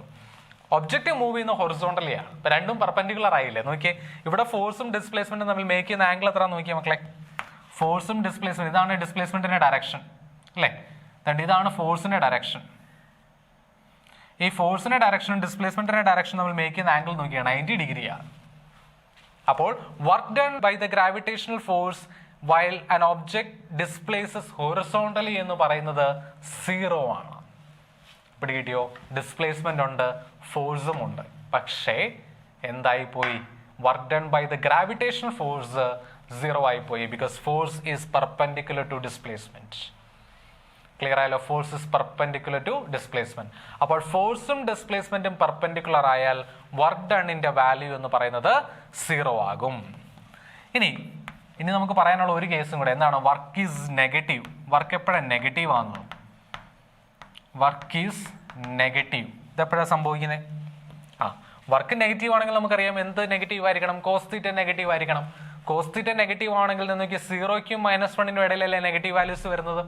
അപ്പോൾ ആംഗിൾ നമുക്കറിയാം 90 ഡിഗ്രിയിൽ കൂടുതലായിരിക്കണം. ശരിയല്ലേ? 90 ഡിഗ്രിയിൽ കൂടുതലാണെങ്കിലാണ് നമുക്ക് നെഗറ്റീവ് വാല്യൂസ് വരുന്നത്. അതായത് ഒബ്റ്റ്യൂസ് ആംഗിൾ വരണം. ഓക്കെ അല്ലേ? അപ്പൊ അതിനൊരു എക്സാമ്പിൾ നമുക്ക് നോക്കാം. ഇപ്പൊ നേരത്തെ പോലെ തന്നെ ഒരു ഒബ്ജക്റ്റ് ഉണ്ടെന്ന് വിചാരിക്കാം. ഒരു ഒബ്ജക്റ്റ് ഉണ്ട്. ഒബ്ജക്റ്റ് ഡിസ്പ്ലേസ് ചെയ്യുന്നത് ഇങ്ങോട്ടേക്കാന്ന് വിചാരിക്കാം, ടുവേർഡ്സ് റൈറ്റ് ആണെന്ന് വിചാരിക്കാം. ഒബ്ജക്റ്റിനുണ്ടാകുന്ന ഡിസ്പ്ലേസ്മെന്റ് എന്ന് പറയുന്നത് ടുവേർഡ്സ് റൈറ്റ് ആണ്. ഇതാണ് അതിന്റെ ഡിസ്പ്ലേസ്മെന്റ് എന്ന് വിചാരിക്കാം. ഇനി ഇതിൽ ആക്ട് ചെയ്യുന്ന ഫോഴ്സ് എന്ന് പറയുന്നത് ബാക്കിലോട്ടാന്ന് വിചാരിക്കാം. ഓക്കെ അല്ലേ? അല്ലെങ്കിൽ ഈ ഒരു ഡയറക്ഷനിലാന്ന് വിചാരിക്കാം. ഈ ഒരു ഡയറക്ഷനിൽ അതിലൊരു ഫോഴ്സ് ആക്ട് ചെയ്യുന്നുണ്ട്. അപ്പൊ നോക്കൂ, രണ്ടുപേരുടെയും ഡയറക്ഷൻസ് തമ്മിൽ മേക്ക് ചെയ്യുന്ന ആംഗിൾ എത്രയാണെന്ന് നോക്കിയേ. ഇത്രയും വലിയ ആംഗിൾ വരുന്നത്. ഡിസ്പ്ലേസ്മെന്റ് ഫോഴ്സ് തമ്മിൽ മേക്ക് ചെയ്യുന്ന ആംഗിൾ ഇത്രയും അല്ലേ? ഇത് എന്തായാലും ഗ്രേറ്റർ ദാൻ 90 അല്ലേ? അപ്പൊ ഇങ്ങനെയുള്ള സിറ്റുവേഷൻസ് വന്നു കഴിഞ്ഞാൽ work done by the force എന്തായി പോവും? നെഗറ്റീവ് ആയി പോവും അല്ലെ? Work done by the force പറഞ്ഞത് നെഗറ്റീവ് ആവും. ഇതിന് ഏറ്റവും നല്ലൊരു എക്സാമ്പിൾ പറയുന്നത് ഈ തീറ്റയുടെ വാല്യൂ എന്ന് പറയുന്നത് 180 ഡിഗ്രി ആകുമ്പോഴാണ്. 180 ഡിഗ്രി എന്ന് പറയുമ്പോൾ നമുക്കറിയാം എസിന്റെ നേരെ ഓപ്പോസിറ്റ് ഡയറക്ഷനിൽ വരും. അത് എപ്പോഴാണ് വരുന്നത് പറയാമോ? അതിന് ഏറ്റവും നല്ല എക്സാമ്പിൾ നമുക്ക് പറയാൻ പറ്റുന്നത് ഫ്രിക്ഷന്റെ കാര്യത്തിലാണ്. നമുക്ക് ഫ്രിക്ഷനെ പറ്റിയൊക്കെ അറിയാമല്ലോ. ഫ്രിക്ഷനെ പറ്റിയൊക്കെ നമ്മൾ ബേസിക് ആയിട്ടുള്ള കാര്യങ്ങൾ പഠിച്ചിട്ടുണ്ട് അല്ലേ? ഫ്രിക്ഷനെ പറ്റിയുള്ള കാര്യങ്ങളൊക്കെ നമ്മൾ പഠിച്ചിട്ടുണ്ട്. ഇതാണ് ഇപ്പോൾ ഒരു ഒബ്ജക്റ്റിന് നമ്മൾ ഒരു പുഷ് കൊടുത്തു. അപ്പോൾ ഒബ്ജക്റ്റ് കുറച്ചു നേരം സ്ലൈഡ് ചെയ്യുന്നു. ഒരു റഫ് ആയിട്ടുള്ള സർഫസിൽ കൂടെയാണ് നമ്മൾ ഒബ്ജക്റ്റിനെ സ്ലൈഡ് ചെയ്യുന്നുണ്ടെങ്കിൽ അത് കുറച്ചു നേരം മൂവ് ചെയ്തിട്ട് അങ്ങ് നിൽക്കുമല്ലോ. നമ്മൾ ഫോഴ്സ് ഒന്നും കൊടുക്കാതിരുന്നു കഴിഞ്ഞാൽ നമ്മൾ ഇനിഷ്യലി അതിനൊന്ന് പുഷ് ചെയ്ത് വിട്ടതേ ഉള്ളൂ അല്ലേ? അങ്ങനെ വിട്ടപ്പോഴത്തേക്കിനും അത് കുറച്ചു ദൂരം ട്രാവൽ ചെയ്തതിനു ശേഷം അങ്ങ് നിന്നു. ഓക്കെ അല്ലേ? അതിന്റെ കാരണം നമുക്കറിയാം അതിൽ ഫ്രിക്ഷൻ ആക്ട് ചെയ്യുന്നതുകൊണ്ടാണ്. അപ്പൊ നോക്കി, ഇവിടെ ഡിസ്പ്ലേസ്മെന്റ് എന്ന് പറയുന്നത് ഇങ്ങോട്ടേക്കായിരുന്നു അല്ലെ? ഡിസ്പ്ലേസ്മെന്റ് സംഭവിച്ചത് ഇങ്ങോട്ടേക്കാണ്. പക്ഷെ ഫ്രിക്ഷൻ ആക്ട് ചെയ്യുന്നത് എങ്ങോട്ടേക്കാണ് നമുക്കറിയാം. കാരണം ഫ്രിക്ഷൻ മോഷനെ ഒപ്പോസ് ചെയ്യും, റിലേറ്റീവ് മോഷനെ ഒപ്പോസ് ചെയ്യും അല്ലേ? അപ്പോൾ ഫ്രിക്ഷൻ എന്ന് പറയുന്നത് എക്സാക്ട്ലി ഓപ്പോസിറ്റ് ടു ഡിസ്പ്ലേസ്മെന്റ് ആണ്. നോക്കി, രണ്ട് വെക്ടറുകളും ഓപ്പോസിറ്റ് ഡയറക്ഷനിലായിരിക്കും. അപ്പോൾ അവർ തമ്മിലുള്ള ആംഗിൾ 180 ഡിഗ്രി ആയിരിക്കും. ക്ലിയർ അല്ലേ? അവർ തമ്മിൽ മേക്ക് ചെയ്യുന്ന ആംഗിൾ എത്രയായിരിക്കും? 180 ഡിഗ്രി ആയിരിക്കും. അപ്പൊ ആ കേസിൽ നമുക്ക് work done by the force പറയുന്നത് ഇവിടെ കോസ് തീറ്റ എന്ന് പറയുന്നത് കോസ് 180 വരും, വിച്ച് ഇസ് -1. അപ്പൊ നമുക്ക് ഉത്തരം വരാൻ പോകുന്നത് -Fs എന്നാണ്. അപ്പൊ നമ്മൾ എക്സ്ട്രീം വാല്യൂസ് ഒക്കെ നോക്കുവാണെങ്കിൽ when theta is equal to 0, നമ്മൾ നേരത്തെ പറഞ്ഞ കാര്യമാണ്. When theta is equal to 0, ഫോഴ്സും ഡിസ്പ്ലേസ്മെന്റ് ഒരേ ഡയറക്ഷനിലായിരിക്കും. അന്നേരം വർക്ക് ഡണിന്റെ വാല്യൂ Fs cos 0 എന്ന് വരും, which is simply F into S. ഇതാണ് maximum value of work done by a force over a displacement എന്ന് പറയുന്നത്. ഓക്കെ അല്ലേ? അപ്പോൾ ഒരു ഗിവൺ ഡിസ്പ്ലേസ്മെന്റിൽ ഒരു ഗിവൺ ഫോഴ്സിന് മാക്സിമം വർക്ക് ചെയ്യാൻ പറ്റുന്ന എപ്പോഴാണ്? When the force is applied at an in the same direction as displacement. പിടികിട്ടിയല്ലോ? ഒരു ഗിവൺ ഡിസ്പ്ലേസ്മെന്റിൽ ഒരു ഗിവൺ ഫോഴ്സിന് മാക്സിമം വാല്യൂ ഓഫ് വർക്ക് ചെയ്യാൻ പറ്റുന്ന എപ്പോഴാണ്? When the force is in the direction of displacement. ഇനി when theta is equal to 180 degree ആണെങ്കിലോ, അത് രണ്ടുപേരും ഓപ്പോസിറ്റ് ഡയറക്ഷനിലാണെങ്കിൽ work done by the force എന്ന് പറയുന്നത് Fs cos 180 എന്ന് വരും. അപ്പോൾ cos 180 -1 ആണ്, സോ വിൽ ഗെറ്റ് -Fs അല്ലേ? അപ്പോൾ work done by the force എന്ന് പറയുന്നത് -Fs ആകണമെന്നുണ്ടെങ്കിൽ തീറ്റയുടെ വാല്യൂ എന്ന് പറയുന്നത് 180 ഡിഗ്രി ആയിരിക്കണം. ക്ലിയർ ആണല്ലോ? ഓക്കെ. അപ്പോൾ നമ്മൾ പറഞ്ഞ കാര്യങ്ങളെല്ലാം ഒന്നുകൂടെ കൺക്ലൂഡ് ചെയ്യാം. എന്തൊക്കെയാണ് പറഞ്ഞത്? നമ്മൾ പറഞ്ഞു വർക്ക് എന്ന് പറയുന്ന ഒരു സ്കെയിലാർ ക്വാണ്ടിറ്റി ആണ്. ശരിയല്ലേ? It is defined as A dot product of force and displacement. വർക്കിന് പോസിറ്റീവ് വാല്യൂസ് ഉണ്ടാകാം, നെഗറ്റീവ് വാല്യൂസ് ഉണ്ടാകാം, സീറോ വാല്യൂസ് ഉണ്ടാകും. മക്കളെ, എനർജി, വർക്ക് പോലുള്ള കാര്യങ്ങൾക്കെല്ലാം സൈൻ കൊടുക്കുമ്പോൾ ആ സൈന് വളരെയധികം ഇമ്പോർട്ടൻസ് ഉണ്ട്. ഓക്കെ അല്ലേ? പലപ്പോഴും ഈ സൈൻ വിട്ടിട്ട് നമ്മൾ ഉത്തരം പറയുന്നതായിട്ട് നമ്മൾ ശ്രദ്ധിക്കാറുണ്ട്. അങ്ങനെ പറയരുത് കേട്ടോ. എനർജിക്കും വർക്കിനുമൊക്കെ ആ സൈൻ എന്ന് പറയുന്നത് ആ നമ്പറിന്റെ ഒരു ഭാഗമാണ്. ഓക്കെ അല്ലേ? ആ നമ്പറിന്റെ ഒരു ഭാഗമായിട്ട് വേണം നമ്മൾ പറയാൻ. അല്ലാതെ ഫോഴ്സിന് 10 ന്യൂട്ടൺ -10 ന്യൂട്ടൺ എന്ന് പറയുന്ന പോലെ അല്ല. കാരണം ഫോഴ്സിനെ സംബന്ധിച്ച് -n കാണിക്കുന്നത് അതിന്റെ ഡയറക്ഷനെയാണ്. 10 ന്യൂട്ടൺ എന്ന് പറയുമ്പോൾ ഒരു ഡയറക്ഷൻ ആണെങ്കിൽ -10 എന്ന് പറയുന്നത് ഓപ്പോസിറ്റ് ഡയറക്ഷൻ ആയിരിക്കും എന്ന് മാത്രമേ അത് ഉദ്ദേശിക്കുന്നുള്ളൂ. പക്ഷെ വർക്കിന്റെ കാര്യത്തിൽ അങ്ങനെയല്ല. +10 എന്ന് പറയുന്നത് -10 എന്ന് പറയുന്നത് രണ്ട് കാര്യങ്ങളാണ്. ഓക്കെ അല്ലേ? അപ്പോൾ സൈൻ ഉൾപ്പെടുത്താൻ മറന്നു പോകരുത്. അതാണ് ഇവിടെ ശ്രദ്ധിക്കേണ്ട മറ്റൊരു കാര്യം. അപ്പോൾ വർക്ക് പോസിറ്റീവ് ആവുന്നപ്പോഴാണ് when the angle between force and displacement is less than 90 degree. Work is 0 when the force and displacement differ in angle by 90 degree. വർക്കും 0 ആവുന്നപ്പോഴാണ്, ഫോഴ്സും ഡിസ്പ്ലേസ്മെന്റും പെർപെൻഡിക്കുലർ ആവുമ്പോഴാണ്. And work is negative if the angle between force and displacement is greater than 90 degree. അല്ലേ? For a given value of displacement and for a given value of applied force, work done by the force എന്ന് പറയുന്നത് maximum ആവുന്ന എപ്പോഴാണ്? Work done by the force maximum ആവുന്ന when the force is applied in the direction of displacement ആകുമ്പോഴാണ്. പിടികിട്ടിയല്ലോ? അപ്പോൾ ഇത്രയും കാര്യങ്ങൾ ഇതിനകത്ത് ശ്രദ്ധിക്കണം. ഓക്കെ അല്ലേ? അതിനകത്ത് ഏറ്റവും ഇമ്പോർട്ടൻ്റ് ആയിട്ട് നമ്മൾ പറഞ്ഞ കാര്യമാണ്, ഒരു ഫോഴ്സും ഡിസ്പ്ലേസ്മെന്റും അവിടെ ഉണ്ട് എന്ന് കരുതി വർക്ക് എന്ന് പറയുന്നത് നോൺ സീറോ ആയിരിക്കണം നിർബന്ധമില്ല. അത് ശ്രദ്ധിക്കേണ്ട കാര്യമാണ്. ഇനി പലപ്പോഴും നമ്മൾ കേൾക്കാറുള്ള വാക്കാണ് ഇൻസ്റ്റന്റേനിയസ് വാല്യൂ. ഇനി ഇതുവരെ കേട്ടിട്ടില്ല എന്നുണ്ടെങ്കിൽ കുഴപ്പമില്ല, +1 നല്ലതുപോലെ കേൾക്കും. +1 +2 നല്ലതുപോലെ കേൾക്കേണ്ട വാക്കാണ് ഇൻസ്റ്റന്റേനിയസ് വാല്യൂ. അപ്പോൾ എന്താണ് ഇൻസ്റ്റന്റേനിയസ് എന്നുകൊണ്ട് ഉദ്ദേശിക്കുന്നത്? ഇൻസ്റ്റന്റേനിയസ് വാല്യൂ നമുക്കറിയാം. ഇൻസ്റ്റന്റേനിയസ് എന്ന് പറഞ്ഞാൽ ഞൊടിയിടയിൽ എന്നുള്ള ഒരു മീനിങ് നമ്മൾ ഉപയോഗിക്കുന്നത് അല്ലേ? ഇൻസ്റ്റന്റേനിയസ് പറഞ്ഞാൽ ആ ഇൻസ്റ്റന്റിൽ എന്നുള്ള രീതിയിലാണ് നമ്മൾ പറയുന്നത് അല്ലേ? അപ്പോൾ ഇൻസ്റ്റന്റേനിയസ് വാല്യൂ എന്ന് പറഞ്ഞു കഴിഞ്ഞാൽ ഒരു ഫിസിക്കൽ ക്വാണ്ടിറ്റിയുടെ value at a given time, at a certain instant, അതിനെയാണ് നമ്മൾ instantaneous value of the quantity എന്ന് പറയുന്നത്. ക്ലിയർ അല്ലേ? അപ്പോൾ ഒരു ക്വാണ്ടിറ്റിയുടെ ഇൻസ്റ്റന്റേനിയസ് വാല്യൂ എന്ന് പറയുന്നത് ഒരു ഇൻസ്റ്റന്റിൽ അതിനുണ്ടായിരുന്ന വാല്യൂ ആണ്. വർക്കിന് ഇൻസ്റ്റന്റേനിയസ് വാല്യൂ ഇല്ല. ക്ലിയർ ആണല്ലോ? ഇതും ശ്രദ്ധിച്ചിരിക്കേണ്ട ഒരു കാര്യമാണ്. Work does not have an instantaneous value. കാരണം എന്താണെന്നൊന്ന് ചിന്തിക്കാമോ? Work does not have instantaneous value. വർക്കിന് ഇൻസ്റ്റന്റേനിയസ് വാല്യൂ എന്ന് പറയുന്നൊരു വാല്യൂ പറയാൻ പറ്റില്ല. കാരണം work is said to be done by a force if the point of application displaces എന്നാണ് നമ്മൾ പറയുന്നത്. A work is said to be done by a force if the point of application displaces. അവിടെ displacement ഉണ്ടാവണം. ഒരു displacement നടക്കുന്ന സമയത്തേക്ക്, ആ ദൈർഘ്യത്തിലേക്ക് ഒരു ഫോഴ്സ് അതിൽ ആക്ട് ചെയ്യുന്നുണ്ടെങ്കിൽ അതിന്റെ വർക്കിനെ പറ്റിയാണ് നമ്മൾ പറയുന്നത്. നമുക്കറിയാം ഡിസ്പ്ലേസ്മെന്റ് എന്ന് പറയുന്നത് ഒരു ഇൻസ്റ്റന്റിൽ ഉണ്ടാവുന്ന കാര്യമല്ല. നിങ്ങളൊന്ന് ആലോചിച്ച് നോക്കിയേ. ഇപ്പോൾ തന്നെ ഇവിടെ ഇരുന്ന പാർട്ടിക്കിൾ ഒരു ഇൻസ്റ്റന്റിൽ തന്നെ മറ്റൊരു സ്ഥലത്തേക്ക് പോകാന്ന് പറഞ്ഞാൽ നടക്കുന്ന കാര്യമാണോ? അല്ല. അപ്പൊ അതിന്റെ അർത്ഥം ആ ഇൻസ്റ്റന്റിൽ പാർട്ടിക്കിളിന് 2 പൊസിഷൻസിലും ഉണ്ടായിരുന്നു എന്നല്ലേ? ഇതെന്താ കുമ്പിടിയോ? അല്ലേ? നമുക്ക് എന്തായാലും അറിയാം ഏതൊരു പാർട്ടിക്കിളിനായാലും ഏതൊരു ഫിസിക്കൽ എൻറ്റിറ്റിക്കായാലും അറ്റ് എ ടൈം നമുക്ക് ഒരു ലൊക്കേഷനിൽ എക്സിസ്റ്റ് ചെയ്യാൻ സാധിക്കത്തുള്ളൂ. അതിനൊന്നിൽ കൂടുതൽ ലൊക്കേഷൻസ് എക്സിസ്റ്റ് ചെയ്യാൻ സാധിക്കത്തില്ല. ഏതെങ്കിലും ഒരു ഇൻസ്റ്റന്റിൽ അത് ഒരു സ്ഥലത്തെ കാണത്തുള്ളൂ. അവിടെ നിന്ന് അത് മൂവ് ചെയ്യണമെന്നുണ്ടെങ്കിൽ എത്ര ചെറിയ ഡിസ്റ്റൻസ് ആണെങ്കിലും എത്ര വലിയ സ്പീഡിൽ മൂവ് ചെയ്താലും it will take a time interval. ഒരു ഒബ്ജക്റ്റിനെ ഡിസ്പ്ലേസ് ചെയ്യണമെന്നുണ്ടെങ്കിൽ displacement always happens no matter how short or how large. Displacement always happens in a time interval, not on instant. ഒരു ഇൻസ്റ്റന്റിൽ ഒരിക്കലും സംഭവിക്കുന്ന കാര്യമല്ല ഡിസ്പ്ലേസ്മെന്റ്, പകരം ഒരു ടൈം ഇന്റർവെല്ലിലേക്ക് സംഭവിക്കുന്ന കാര്യമാണ് ഡിസ്പ്ലേസ്മെന്റ് എന്ന് പറയുന്നത്. ക്ലിയർ അല്ലേ? ഓക്കെ. അപ്പോൾ വർക്കിന് അതുകൊണ്ട് തന്നെ ഒരു ഇൻസ്റ്റന്റേനിയസ് വാല്യൂ ഇല്ല. കാരണം work is defined over a displacement ആണ്. Work is defined over a displacement ആണ്. So it cannot have an instantaneous value. അതും കൂടെ ഒന്ന് ശ്രദ്ധയിൽ വെച്ചോണം. ക്ലിയർ? അപ്പൊ ഇത്രയും കാര്യങ്ങളാണ് നമ്മൾ പറഞ്ഞത്. ഇനി അടുത്ത നമുക്ക് പറയാനായിട്ടുള്ളത് work done by a variable force. ഇത്രയും നേരം നമ്മൾ പറഞ്ഞതെല്ലാം work done by a constant ഫോഴ്സിനെ പറ്റിയായിരുന്നു അല്ലേ? ഇനി നമുക്ക് പറയാനുള്ള work done by a variable force. ഞാൻ നേരത്തെ പറഞ്ഞു നമ്മുടെ റിയൽ ലൈഫിലുള്ള മിക്കവാറും സിറ്റുവേഷൻസിലെ ഫോഴ്സ് ഒരു ഒബ്ജക്റ്റ് ഡിസ്പ്ലേസ് ചെയ്യുന്ന സമയത്ത് അല്ല ആക്ട് ചെയ്യുന്ന ഫോഴ്സ് കോൺസ്റ്റന്റ് ആയിരിക്കണം നിർബന്ധമില്ല. അത് വേരി ചെയ്യാം. ഓക്കെ അല്ലേ? ഇപ്പൊ നമ്മൾ താഴെ ഇരുന്ന ഒരു ഒബ്ജക്റ്റ് നമ്മൾ ലിഫ്റ്റ് ചെയ്യുവാന്ന് വിചാരിക്കുക. നമ്മളതിൽ കോൺസ്റ്റന്റ് ഫോഴ്സ് കൊടുക്കണം നിർബന്ധമുണ്ട്. നമ്മൾ നേരെ കുനിഞ്ഞങ്ങ് എടുക്കുകയല്ലേ ചെയ്യുന്നത് അല്ലേ? അപ്പൊ അന്നേരം നമ്മൾ അപ്ലൈ ചെയ്യുന്ന ഫോഴ്സ് എന്ന് പറയുന്നത് എന്ത് ചെയ്യുന്നുണ്ട്? ഡിസ്പ്ലേസ്മെന്റ് മാറുന്നതിനനുസരിച്ച് മാറുന്നുണ്ട്. അല്ലെങ്കിൽ ഒരു എക്സാമ്പിൾ പറയാൻ, നിങ്ങൾ ഒരു സ്പ്രിങ് എടുക്കുക. ഒരു സ്പ്രിങ്ങിനെ നിങ്ങൾ സ്ട്രെച്ച് ചെയ്യാൻ ശ്രമിക്കുക. സോ ആദ്യം ആ സ്ട്രെച്ച് ചെയ്യാനായിട്ട് വളരെ എളുപ്പമാണല്ലേ? പിന്നെ കൂടുതൽ സ്ട്രെച്ച് ചെയ്യണമെന്നുണ്ടെങ്കിൽ you have to apply greater force. നമ്മുടെ എല്ലാവരുടെ എക്സ്പീരിയൻസ് നമുക്ക് പറയാൻ പറ്റുന്ന കാര്യമാണത്. ഇല്ലാന്നുണ്ടെങ്കിൽ നിങ്ങൾക്ക് ചെയ്ത് നോക്കാം. ഒരു സ്പ്രിങ് എടുത്ത് അതിന് ആദ്യം കുറച്ച് ദൂരം ഡിസ്പ്ലേസ് ചെയ്യാൻ നമുക്ക് വളരെ എളുപ്പമാണ്. പിന്നെയും കൂടുതൽ ഡിസ്പ്ലേസ് ചെയ്യാൻ നിങ്ങൾക്ക് കൂടുതൽ ഫോഴ്സ് കൊടുക്കേണ്ടതായിട്ട് വരും. ഓക്കെ അല്ലേ? അതുപോലെ തന്നെ സിമിലർ ആയിട്ടൊരു ഫോഴ്സ് നമുക്ക് പറയാൻ പറ്റും. നിങ്ങളൊന്ന് ആലോചിച്ച് നോക്കിയേ, രണ്ട് ഒബ്ജക്റ്റുകൾക്കിടയിലുള്ള ഗ്രാവിറ്റേഷൻ ഫോഴ്സ് എന്ന് പറയുന്നത് Gm1m2 ഡിവൈഡഡ് ബൈ r² എന്നല്ലേ നമ്മൾ ഡിഫൈൻ ചെയ്യുന്നത്. രണ്ട് മാസുകൾ m1 m2 അവർക്കിടയിലുള്ള സെപ്പറേഷൻ r ആണെങ്കിൽ അവർക്കിടയിലുള്ള gravitation force Gm1m2 by r² എന്നാണ് നമ്മൾ പഠിച്ചിരിക്കുന്നത്. അപ്പൊ നോക്കി, ഇത് r-നനുസരിച്ച് മാറുന്നുണ്ട്. അപ്പൊ നമ്മൾ ആ രണ്ട് പാർട്ടിക്കിൾസിനെ റിലീസ് ചെയ്താൽ അവരുടെ അട്രാക്ഷൻ മൂലം അവർ അടുത്തേക്ക് വരും. ശരിയല്ലേ? അവർ അടുത്തേക്ക് വരുന്ന സമയത്ത് അവർക്കിടയിലുള്ള സെപ്പറേഷൻ മാറുന്നുണ്ട്. അപ്പൊ അവർ ഡിസ്പ്ലേസ് ചെയ്യുന്നതിനനുസരിച്ച് അവർക്കിടയിലുള്ള സെപ്പറേഷൻ മാറുന്നുണ്ട്.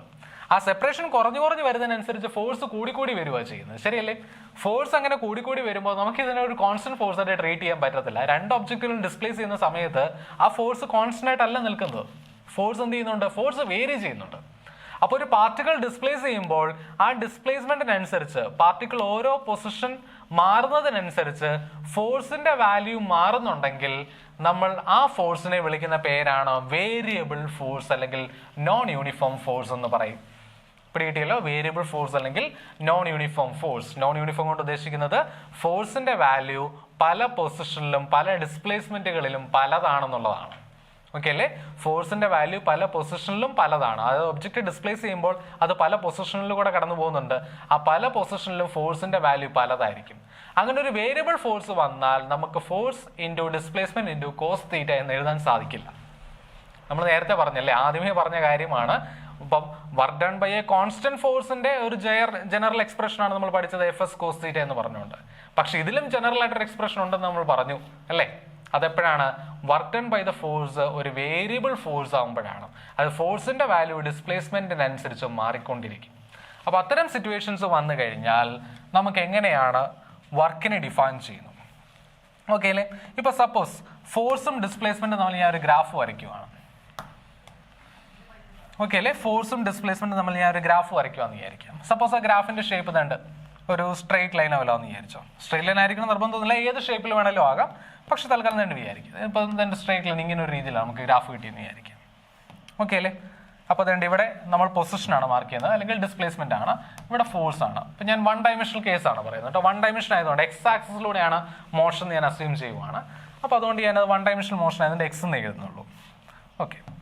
അപ്പോൾ അതാ നോക്കൂ, എനിക്ക് വേണ്ട ഈ ഒരു പൊസിഷൻ തൊട്ട് ഈ ഒരു പൊസിഷൻ വരെ. ഓക്കെ അല്ലേ? ഈ ഒരു പൊസിഷൻ വരെ. അപ്പോൾ അതുകൊണ്ട് ഇതിന്റെ വാല്യൂ x1 ആണ്. ഇതാണ് എൻ്റെ ഇനീഷ്യൽ പൊസിഷൻ. ഇതാണ് x2. ഇതാണ് എൻ്റെ ഫൈനൽ പൊസിഷൻ. അപ്പോൾ ഇത്രയും അല്ലേ ഡിസ്പ്ലേസ്മെന്റ് മക്കളെ?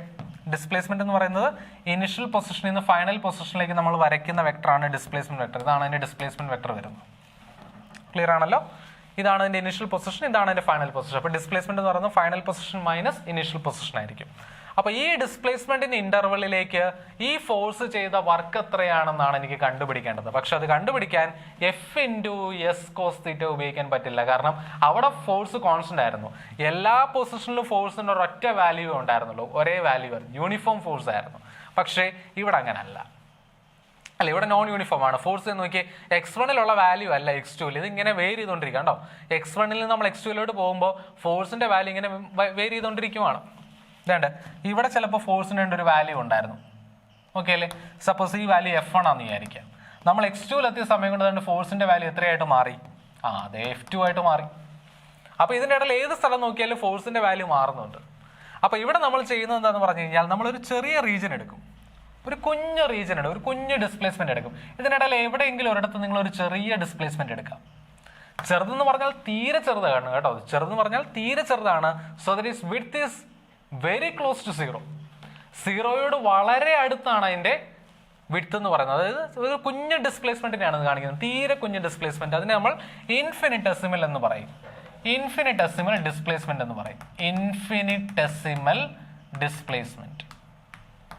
ഇൻഫിനിറ്റെസിമൽ എന്ന് പറഞ്ഞാൽ വെരി ഷോർട്ട്, അല്ലെങ്കിൽ തീരെ ചെറിയ വാല്യൂ എന്നുള്ളതാണ് ഉദ്ദേശിക്കുന്നത്. മനസ്സിലായല്ലോ? തീരെ ചെറിയ വാല്യൂ, സോ ദാറ്റ്, അല്ലെങ്കിൽ തീരെ ചെറിയ ചേഞ്ചുകളെയാണ് നമ്മൾ ഇൻഫിനിറ്റെസിമൽ എന്ന് പറയുന്നത്. So that its value is very close to 0. 0ക്ക് തൊട്ടടുത്തുള്ള ഒരു വാല്യൂ ആണ് ഡിസ്പ്ലേസ്മെന്റ്, തീരെ ചെറുതൊരു വാല്യൂ. അപ്പോൾ അങ്ങനെ ചെറിയ ഒരു വാല്യൂ എടുത്തു കഴിഞ്ഞാൽ ആ വാല്യൂയിലേക്ക് ഫോഴ്സ് കാര്യമായിട്ട് വേരി ചെയ്യുന്നില്ല എന്ന് നമുക്ക് അപ്രോക്സിമേറ്റ് ചെയ്യാം. ശ്രദ്ധിക്കണം, നമുക്ക് ചെറിയൊരു ഡിസ്പ്ലേസ്മെന്റ്, 0യോട് വളരെ അടുത്തൊരു ഡിസ്പ്ലേസ്മെന്റ് നമ്മൾ മേക്ക് ചെയ്യുമ്പോൾ ഫോഴ്സിന് വലിയ വേരിയേഷൻ ഇല്ല എന്ന് നമുക്ക് അസ്യൂം ചെയ്യാം. ശരിയല്ലേ? നമുക്കൊന്ന് ചിന്തിച്ചാൽ ശരിയല്ലേ? ഫോഴ്സ് വേരി ചെയ്യുന്നുണ്ടോ എന്ന് ചോദിച്ചാൽ വേരി ചെയ്യുന്നുണ്ട്.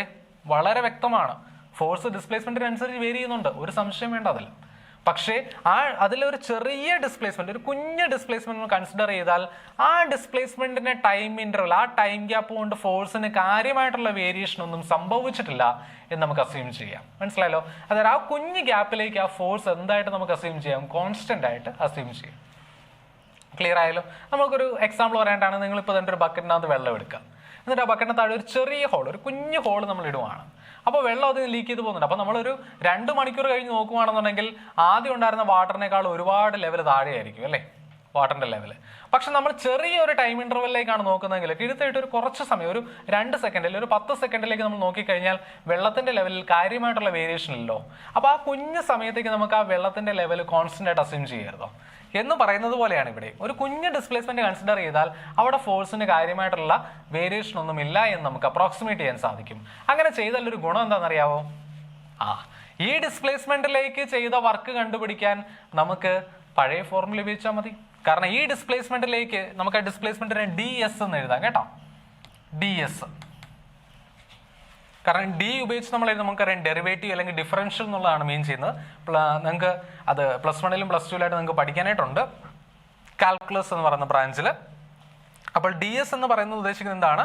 ഒരു ചെറിയ ഡിസ്പ്ലേസ്മെന്റ് അല്ലെങ്കിൽ ഇൻഫിനിറ്റെസിമൽ ഡിസ്പ്ലേസ്മെന്റിനെയാണ് കാണിക്കുന്നത്.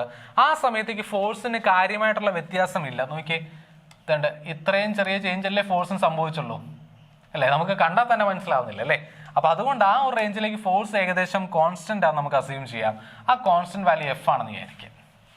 പിടി കിട്ടിയല്ലോ? ആ കുഞ്ഞ് ഡിസ്പ്ലേസ്മെന്റിൽ ഫോഴ്സിന്റെ വാല്യൂ F ആണെന്ന് വിചാരിക്കുക. അപ്പൊ അത്രയും ഡിസ്പ്ലേസ്മെന്റിലേക്ക് ഈ ഫോഴ്സ് ചെയ്ത വർക്ക് എന്തായിരിക്കും? നമുക്ക് ആ കുഞ്ഞു വർക്കിനെ, ഇൻഫിനിറ്റെസിമൽ വർക്കിനെ DW എന്ന് എഴുതാം. DW ഇസ് ഈക്വൽ ടു, അപ്പൊ D ചേർത്ത് എഴുതുന്നത് നമുക്കറിയാം ഇൻഫിനിറ്റെസിമൽ ആണെന്ന് കാണിക്കാൻ വേണ്ടിയിട്ടാണ്. സോ അവിടെ ഫോഴ്സ് കോൺസ്റ്റന്റ് ആണ്. അതുകൊണ്ട് F.ds എന്നുള്ള ഫോർമുല നമുക്ക് പറയാമല്ലോ, F.ds എന്ന് നമുക്ക് പറയാം, അല്ലെങ്കിൽ FDS cos θ എന്ന് നമുക്ക് എഴുതാം അല്ലെ? അപ്പൊ അതുപോലെ നമ്മൾ എന്ത് ചെയ്യുന്നു? അപ്പൊ നമുക്ക് ടോട്ടൽ ഒരു കംപ്ലീറ്റ് റേഞ്ചിലേക്ക് ഫോഴ്സ് വേരി ചെയ്യുന്ന കാരണം നമുക്ക് കൃത്യമായിട്ട് കാൽക്കുലേറ്റ് ചെയ്യാൻ പറ്റില്ല. പക്ഷെ നമ്മുടെ കയ്യിലുള്ള ഫോർമുല വിദഗ്ധമായിട്ട് നമ്മൾ ഉപയോഗിക്കുകയാണ് ചെയ്യുന്നത്. നമ്മുടെ കയ്യിലുള്ള ഫോർമുല കോൺസ്റ്റന്റ് ഫോഴ്സുകൾക്ക് ഉപയോഗിക്കാൻ പറ്റുള്ളൂ. ഇവിടെ ഫോഴ്സ് കോൺസ്റ്റന്റ് ആണോ എന്ന് ചോദിച്ചാൽ അല്ല. അപ്പൊ നമ്മൾ എന്ത് ചെയ്യും? ചെറിയ ചെറിയ ചെറിയ ചെറിയ ചെറിയ ഇന്റർവെല്ലുകളായിട്ട് നമുക്ക് ആ ഡിസ്പ്ലേസ്മെന്റിനെ ഡിവൈഡ് ചെയ്യാം. അങ്ങനെ ഓരോ ഡിസ്പ്ലേസ്മെന്റിലും ഫോഴ്സ് കോൺസ്റ്റന്റ് ആണെന്ന് അസ്യൂം ചെയ്യാം. അങ്ങനെ ഓരോ കുഞ്ഞ് ഡിസ്പ്ലേസ്മെന്റിലും, ഓരോ ഇൻഫിനിറ്റെസിമൽ ഡിസ്പ്ലേസ്മെന്റിലും ഫോഴ്സ് ചെയ്ത വർക്കുകൾ കണ്ടുപിടിക്കുക, എല്ലാം കൂടെ ആഡ് ചെയ്യുക. ഓക്കെ അല്ലേ? അപ്പൊ ഇത് കണക്കുള്ള ചെറിയ ചെറിയ വർക്കുകൾ എല്ലാം കൂടെ നമ്മൾ ആഡ് ചെയ്യുവാണ്. ആ ആഡിങ് നമ്മൾ സമ്മേഷൻ ഉപയോഗിച്ച് കാണിക്കാം. സമ്മേഷൻ നമ്മൾ ചെയ്ത് കഴിഞ്ഞാൽ ഓക്കെ, നമുക്ക് എന്ത് കിട്ടും? ടോട്ടൽ വർക്ക് കിട്ടത്തില്ലേ? ഈ ഡിസ്പ്ലേസ്മെന്റ്, ഈ കംപ്ലീറ്റ് ഡിസ്പ്ലേസ്മെന്റിലേക്ക് നടന്ന ടോട്ടൽ വർക്ക് കിട്ടുമല്ലോ. ഇങ്ങനെ ചെറിയ ചെറിയ ചെറിയ വിഡ്ത്തുകളായിട്ട്, ചെറിയ ചെറിയ ഡിസ്പ്ലേസ്മെന്റുകളായിട്ട് ഡിവൈഡ് ചെയ്ത് നമ്മൾ ടോട്ടലായിട്ട് സം ചെയ്യുന്നതിനെ വിളിക്കുന്ന പേരാണ് ഇന്റഗ്രൽ എന്ന് പറയും. അപ്പൊ നമുക്ക് total work done during the displacement S എന്ന് പറയുന്നത് integral F dot D S ആയിട്ട് എഴുതാൻ പറ്റും. ഓക്കെ അല്ലേ? ഈ ഇന്റഗ്രലൊക്കെ എങ്ങനെ ചെയ്യും എന്നുള്ളത് നിങ്ങൾ പിന്നീട് പഠിക്കും. തൽക്കാലം ഈ ഫോർമുല ഇങ്ങനെ തന്നെ നിങ്ങൾ പഠിച്ചിരിക്കുക. ഓക്കെ അല്ലേ? അപ്പോൾ അതെങ്ങനെ ചെയ്യണം എന്നുള്ളത് നമുക്ക് ഡീറ്റെയിൽ ആയിട്ട് പഠിക്കാനായിട്ടുണ്ട്. എങ്ങനെയാണ് ഇന്റഗ്രൽ ചെയ്യുന്നത്? ഇപ്പോൾ കണ്ടു കഴിഞ്ഞാൽ നമ്മൾ പുതിയ സിമ്പലുകളാണല്ലോ അല്ലേ? അപ്പോൾ ഈ പുതിയ സിമ്പലാണെന്ന് കണ്ടത് പേടിക്കൊന്നും വേണ്ട. ഇതിപ്പോൾ ഇത്രയും മനസ്സിലാക്കിയാൽ മതി. ഇതാണ് ഏറ്റവും ജനറൽ ആയിട്ടുള്ള ഫോർമുല. ഈ ഫോർമുല ഉപയോഗിച്ച് നമുക്ക് എന്തിന്റെ വേണമെങ്കിലും വർക്ക് കണ്ടുപിടിക്കാം. അത് കോൺസ്റ്റന്റ് ഫോഴ്സ് ആയാലോ, ഫോഴ്സ് ഏതെങ്കിലും ഒരു ആംഗിളിൽ, ഡിസ്പ്ലേസ്മെന്റ് ഒരു സർട്ടൻ ആംഗിളിലാണെങ്കിലോ, അതുമല്ല എന്നുണ്ടെങ്കിൽ ഫോഴ്സ് കോൺസ്റ്റന്റ് അല്ലെങ്കിലോ, അതായത് ഫോഴ്സ് ഇതുപോലെ ഒരു വേരിയബിൾ ഫോഴ്സ് ആണെങ്കിലോ ഒക്കെ നമുക്ക് എന്ത് ചെയ്യാൻ പറ്റും? ഈ ഒരു ഫോർമുല വെച്ച് കണ്ടുപിടിക്കാൻ പറ്റും. അപ്പോൾ ഇതാണ് most general formula for work done by a force അല്ലേ? ഡിസ്പ്ലേസ്മെന്റ് എവിടെ നിന്ന് എവിടം വരെയാണ്? Displacement is from x1 to x2. ഈ x1 x2 നമ്മൾ ഈ ഇന്റഗ്രലിന്റെ ലിമിറ്റ് ആയിട്ടാണ് അപ്ലൈ ചെയ്യുന്നത്. ഓക്കെ അല്ലേ? സോ ഇതിനെ വായിക്കേണ്ടത് the work done by a force F during a displacement from x1 to x2 is given by integral x1 to x2 f dot ds. Clear ആണല്ലോ? ഇതാണ് വർക്കിന്റെ ഡെഫിനിഷൻ. അപ്പൊ നമുക്ക് ഇപ്പൊ ഈ ഫോർമുല ഉപയോഗിക്കാൻ പറ്റില്ല നമ്മൾ പറഞ്ഞു അല്ലേ? അപ്പൊ അങ്ങനെയാണെങ്കിൽ വർക്ക് ഡൺ നമുക്ക് ഈ ഫോർമുല ഉപയോഗിക്കാതെ, ഈ ഇന്റഗ്രൽ ഒന്നും ചെയ്യാതെ, കാരണം ഇന്റഗ്രൽ എങ്ങനെ ചെയ്യണമെന്ന് നമ്മൾ പഠിച്ചിട്ടില്ലല്ലോ, ഇന്റഗ്രലൊക്കെ ചെയ്യാതെ നമുക്ക് കാൽക്കുലേറ്റ് ചെയ്യാൻ പറ്റുമെന്ന് ചോദിച്ചാൽ നമുക്ക് അറിയാവുന്ന ഷേപ്പുകൾ വരുന്ന ഗ്രാഫുകളാണെന്നുണ്ടെങ്കിൽ നമുക്ക് കണ്ടുപിടിക്കാൻ പറ്റും. അപ്പൊ അതിന് മാർഗമുള്ളത് നമുക്ക് ഫോഴ്സ് ഇൻറ്റു ഡിസ്പ്ലേസ്മെന്റ് എന്ന് പറയുന്നത്. ഓക്കെ അല്ലേ? അപ്പോൾ W is equal to the work done by a force during the displacement from x1 to x2 എന്ന് പറയുന്നത് that is equal to area under the graph. Area under force displacement graph ആണ് വരുന്നത്. Okay അല്ലേ? Area under force displacement graph.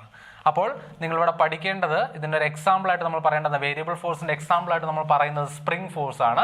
+1 ചാപ്റ്ററിൽ നിങ്ങൾക്ക് പഠിക്കാനായിട്ടുണ്ട്. സ്പ്രിംഗിൽ, അതായത് ഒരു സ്പ്രിങ്ങിനെ stretch ചെയ്യിക്കാനോ അല്ലെങ്കിൽ കംപ്രസ് ചെയ്യിക്കാനോ നിങ്ങൾ അപ്ലൈ ചെയ്യേണ്ട ഫോഴ്സ് ആണ്. ആ ഫോഴ്സ് എന്ന് പറയുന്നത് ഒരു വേരിയബിൾ ഫോഴ്സ് ആണ്. കാരണം എത്ര കംപ്രസ് ചെയ്യിക്കണം എന്നുള്ളതിനനുസരിച്ച് അതിന്റെ വാല്യൂ മാറിക്കൊണ്ടിരിക്കും. അപ്പോൾ ആ സ്പ്രിംഗ് ഫോഴ്സിന്റെ വാല്യൂ എന്ന് പറയുന്നത്, സ്പ്രിംഗ് ഫോഴ്സിന്റെ വാല്യൂ കണ്ടുപിടിക്കാനായിട്ട് ഒരു ഫോർമുല ഉള്ളത് FS എന്ന് എഴുതിയിരിക്കുന്നത് സ്പ്രിംഗ് ഫോഴ്സ് ആണെന്നാണ്. So it is given by -kx എന്നാണ്. ഓക്കെ അല്ലേ? നമുക്കൊരു സ്പ്രിംഗ് ഉണ്ടെന്ന് വിചാരിക്കാം. ഓക്കെ, ആ സ്പ്രിങ്ങിനെ നമുക്ക് വേണ്ട ഒന്ന് സ്ട്രെച്ച് ചെയ്യിക്കണം. ഓക്കെ അല്ലേ? ഈ എൻഡ് ഞാൻ ഫിക്സ് ചെയ്തിരിക്കുവാണ്, സ്പ്രിങ്ങിന്റെ ഈ എൻഡ് ഞാൻ ഫിക്സ് ചെയ്തിരിക്കുവാണ്. എന്നിട്ട് നമുക്ക് ഇതിനെ ഡിസ്പ്ലേസ് ചെയ്യണം. അപ്പോൾ സ്പ്രിങ്ങിന്റെ ഡിസ്പ്ലേസ്മെന്റ് ഇങ്ങോട്ടേക്കല്ലേ? അപ്പോൾ ആ സ്പ്രിങ് അതിലൊരു റീസ്റ്റോറിംഗ് ഫോഴ്സ് എക്സേർട്ട് ചെയ്യും. അതുകൊണ്ടാണ് സ്പ്രിങ്ങിനൊന്ന് വലിച്ചിട്ട് നമ്മൾ വിട്ട് കഴിഞ്ഞാൽ അത് തിരിച്ചു വരുന്നത്. ആ തിരിച്ചു വരുന്ന ഫോഴ്സ് പ്രൊവൈഡ് ചെയ്യുന്ന സ്പ്രിങ് ആണ്. അതിനെയാണ് റീസ്റ്റോറിംഗ് ഫോഴ്സ് സ്പ്രിങ് അല്ലെങ്കിൽ സ്പ്രിംഗ് ഫോഴ്സ് എന്ന് പറയുന്നത്. അതെന്ന് പറയുന്നത് ഓപ്പോസിറ്റ് ഡയറക്ഷനിലായിരിക്കും ആക്ട് ചെയ്യുന്നത്. ഓക്കെ അല്ലേ? അപ്പോൾ അതുകൊണ്ടാണ് നമ്മൾ -kx ഉള്ള സിമ്പിൾ കൊടുത്തിട്ട് k നമ്മൾ സ്പ്രിംഗ് കോൺസ്റ്റന്റ് എന്ന് പറയും. ഓക്കെ ആണല്ലോ? അപ്പോൾ ഇതിനെപ്പറ്റിയൊക്കെ കൂടുതൽ ഡീറ്റെയിൽ ആയിട്ട് നമ്മൾ +1 പഠിക്കും. അപ്പോൾ ഇത് നോക്കിയേ, ഇത് എക്സിനനുസരിച്ച് നമ്മൾ എത്ര ഡിസ്പ്ലേസ് ചെയ്യുന്നതിനനുസരിച്ച് ഫോഴ്സിന്റെ വാല്യൂ മാറിക്കൊണ്ടിരിക്കും അല്ലേ? അപ്പോൾ ഇതൊക്കെ വേരിയബിൾ ഫോഴ്സസിന്റെ ഒരു എക്സാമ്പിൾ ആയിട്ട് നമ്മൾ പറയുന്ന സിറ്റുവേഷൻ ആണ്. അപ്പോൾ ഏരിയ അണ്ടർ എഫേഴ്സ് ഗ്രാഫ് എന്ന് പറയുന്നത് നമുക്ക് എങ്ങനെ കണ്ടുപിടിക്കാം? അതാണ് നമ്മൾ അടുത്ത session, calculation of work done from force displacement graph. Okay അല്ലേ? അപ്പോൾ ഞാൻ അതിനിവിടെ ഒരു സാമ്പിൾ കാണിക്കാൻ വേണ്ടിയിട്ട് ഞാൻ ഒരു ഫോഴ്സ് ഡിസ്പ്ലേസ്മെന്റ് ഗ്രാഫ് വരയ്ക്കുവാണ്. ഓക്കെ അല്ലേ? ഫോഴ്സ് ഡിസ്പ്ലേസ്മെന്റ് ഗ്രാഫ് വരയ്ക്കുവാണ്. അവിടെ ഡിസ്പ്ലേസ്മെന്റ് ആണെന്ന് വിചാരിക്കുക, ഇവിടെ ഫോഴ്സ് ആണെന്ന് വിചാരിക്കുക. ഓക്കെ അല്ലേ? അപ്പോൾ ഗ്രാഫിന്റെ ഷേപ്പ് നേരത്തെ വരച്ച പോലെ ഒരു നമുക്ക് അറിയാവുന്ന ജോമെട്രി ആണെങ്കിൽ മാത്രമേ നമുക്കിത് ചെയ്യാൻ പറ്റുള്ളൂ കേട്ടോ. ഇപ്പോൾ ഒരു സ്ട്രെയിറ്റ് ലൈൻ ഗ്രാഫ് ആണെന്ന് വിചാരിക്കാം. ഇതാകുമ്പോൾ നമുക്ക് ഈസി ആയിട്ട് ഏരിയ അണ്ടർ ദ ഗ്രാഫ് കണ്ടുപിടിക്കാൻ പറ്റും. ഈ കോംപ്ലക്സ് ആയിട്ടുള്ള ഫിഗർ ഒക്കെ വന്നു കഴിഞ്ഞാൽ ഏരിയ അണ്ടർ ദ ഗ്രാഫ് കണ്ടുപിടിക്കാൻ അത്ര എളുപ്പമായിരിക്കത്തില്ല. അന്നേരമൊക്കെ നമുക്ക് ഡയറക്റ്റ് ഇന്റഗ്രേഷൻ ഈ ഫോർമുല ഉപയോഗിക്കുക എന്നുള്ളത് മാത്രമേ നമ്മുടെ നിവൃത്തിയുള്ളൂ. വേറൊന്നും നമുക്ക് നിവൃത്തിയില്ല. പക്ഷേ ഇത്തരം സിറ്റുവേഷൻസിൽ ഇപ്പോൾ നമ്മൾ ഇതിനെപ്പറ്റി പഠിക്കുന്നതല്ലേ ഉള്ളൂ. ഇപ്പോൾ നമുക്ക് ഏരിയ അണ്ടർ ദ ഗ്രാഫ് ഒക്കെ നമുക്ക് ഓരോ ഷേപ്പുകളുടെ ഏരിയ ഒക്കെ കണ്ടുപിടിക്കാൻ നമുക്ക് അറിയാം. അതുകൊണ്ട് ഇപ്പോൾ നിങ്ങൾ ഇതാണുള്ള ചോദ്യങ്ങൾ മാത്രമേ പ്രാക്ടീസ് ചെയ്യുന്നുള്ളൂ. ഓക്കെ അല്ലേ? ഇനി ജനറൽ ആയിട്ടുള്ള ക്വസ്റ്റൻസ് ഒക്കെ വന്നാൽ എങ്ങനെ ചെയ്യണം എന്നുള്ളതെല്ലാം നമ്മൾ എവിടെ പഠിക്കും? +1 നമ്മൾ ഡീറ്റെയിൽ ആയിട്ട് പഠിച്ചോളൂ. ഓക്കെ, അപ്പോൾ എനിക്കിതുണ്ട് ഇത്രയും ഡിസ്പ്ലേസ്മെന്റ് തൊട്ട് ഇത്രയും ഈ ഒരു പൊസിഷൻ വരെയുള്ള ഡിസ്പ്ലേസ്മെന്റ്, അതായത് x1 നിന്നും x2 വരെയുള്ള ഡിസ്പ്ലേസ്മെന്റിലേക്കുള്ള ഫോഴ്സ് ആണ് വേണ്ടത്. വർക്ക് ഡൺ ആണ് വേണ്ടത്. അപ്പോൾ ഇതാണ് ഇവിടുത്തെ ഡിസ്പ്ലേസ്മെന്റ് S എന്ന് പറയുന്നത്. അപ്പോൾ ഇത്രയും ഡിസ്പ്ലേസ്മെന്റിലേക്ക് ഈ ഫോഴ്സ് ചെയ്ത വർക്ക് കണ്ടുപിടിക്കണം. ആ വർക്ക് എങ്ങനെ കണ്ടുപിടിക്കുന്നു ചോദിച്ചു കഴിഞ്ഞാൽ നമ്മൾ നേരത്തെ പറഞ്ഞാൽ ഏരിയ അണ്ടർ ദ ഗ്രാഫ് എടുത്താൽ പോരെ. അപ്പോൾ വേണ്ട ഈ ഒരു റീജിയനിലോട്ട്, അത് x1 തൊട്ട് x2 വരെയുള്ള റീജിയനിൽ നമുക്കൊരു ഷേപ്പ് കിട്ടുന്നില്ലേ? അപ്പോൾ വേണ്ട ഈ ഒരു ഷേപ്പിന്റെ ഏരിയ കണ്ടുപിടിച്ചാൽ മതി. ഓക്കെ അല്ലേ? ഈ ഒരു ഷേപ്പിന്റെ ഏരിയ കണ്ടുപിടിച്ചാൽ മതി. ഞാനതൊന്ന് ഷെയ്ഡ് ചെയ്ത് കാണിക്കാം. ഈ റീജിയൻ തൊട്ട് ഈ റീജിയൻ വരെ. അപ്പോൾ ഇത്രയും ഭാഗത്തെ ഏരിയ നമുക്ക് കണ്ടുപിടിക്കണം. ഓക്കെ, അപ്പോൾ ഇത്രയും ഭാഗത്തെ ഏരിയ നമ്മൾ കണ്ടുപിടിച്ചാൽ മതി, നമുക്ക് ഉത്തരവായി. അപ്പോൾ ഇവിടെ നോക്കുമ്പോഴത്തേക്കും ഇതിൻ്റെ ഏരിയ എങ്ങനെ കണ്ടുപിടിക്കും നോക്കാം. എളുപ്പമാണ്. നമ്മൾ എന്ത് ചെയ്താൽ മതി? അതേണ്ട ഇവിടെ ഇതുണ്ട്, ഇങ്ങനെ നമ്മളൊരു ലൈൻ വെച്ച് കണക്ട് ചെയ്യുവാണെങ്കിൽ ഇപ്പോൾ തന്നെ നിങ്ങൾക്കൊരു റെക്റ്റാങ്കുലർ റീജിയനും കിട്ടി, ഒരു ട്രയാങ്കുലർ റീജിയനും കിട്ടി. രണ്ടിൻ്റെ ഏരിയ നമുക്ക് കണ്ടുപിടിക്കാൻ അറിയാമല്ലോ. എങ്ങനെ കണ്ടുപിടിക്കാം? ദേ അതിന് x1ലെ ഫോഴ്സിൻ്റെ വാല്യൂ നിങ്ങൾക്ക് F1 ആയിട്ട് അറിയാമെന്ന് വിചാരിക്കുക. അതുപോലെ x2ലെ ഫോഴ്സിൻ്റെ വാല്യൂ നിങ്ങൾക്ക് F2 ആയിട്ട് അറിയാമെന്ന് വിചാരിക്കുക. അങ്ങനെയാണെങ്കിൽ ഈ ഏരിയ നമുക്ക് എങ്ങനെ കണ്ടുപിടിക്കാൻ സാധിക്കും? ഏരിയ കണ്ടുപിടിക്കുന്നത് എങ്ങനെയാണ്? അപ്പോൾ നോക്ക്, ഇവിടെ ഒരു ഏരിയ ഉണ്ടല്ലോ, ഇവിടെ ഒരു ഏരിയ ഉണ്ട്. ഇത് റീജിയൻ 1ഉം ഇത് റീജിയൻ 2 ആയിട്ട് എടുക്കാം. ഈ രണ്ട് ഏരിയയും സെപ്പറേറ്റ് ആയിട്ട് കാൽക്കുലേറ്റ് ചെയ്തിട്ട് നമുക്ക് എന്ത് ചെയ്യാൻ പറ്റും? നമുക്ക് ഏരിയ കണ്ടുപിടിക്കാൻ പറ്റില്ല. നമുക്ക് ടോട്ടൽ ഏരിയ കിട്ടാനായിട്ട് രണ്ടും കൂടെ ആഡ് ചെയ്താൽ പോരെ.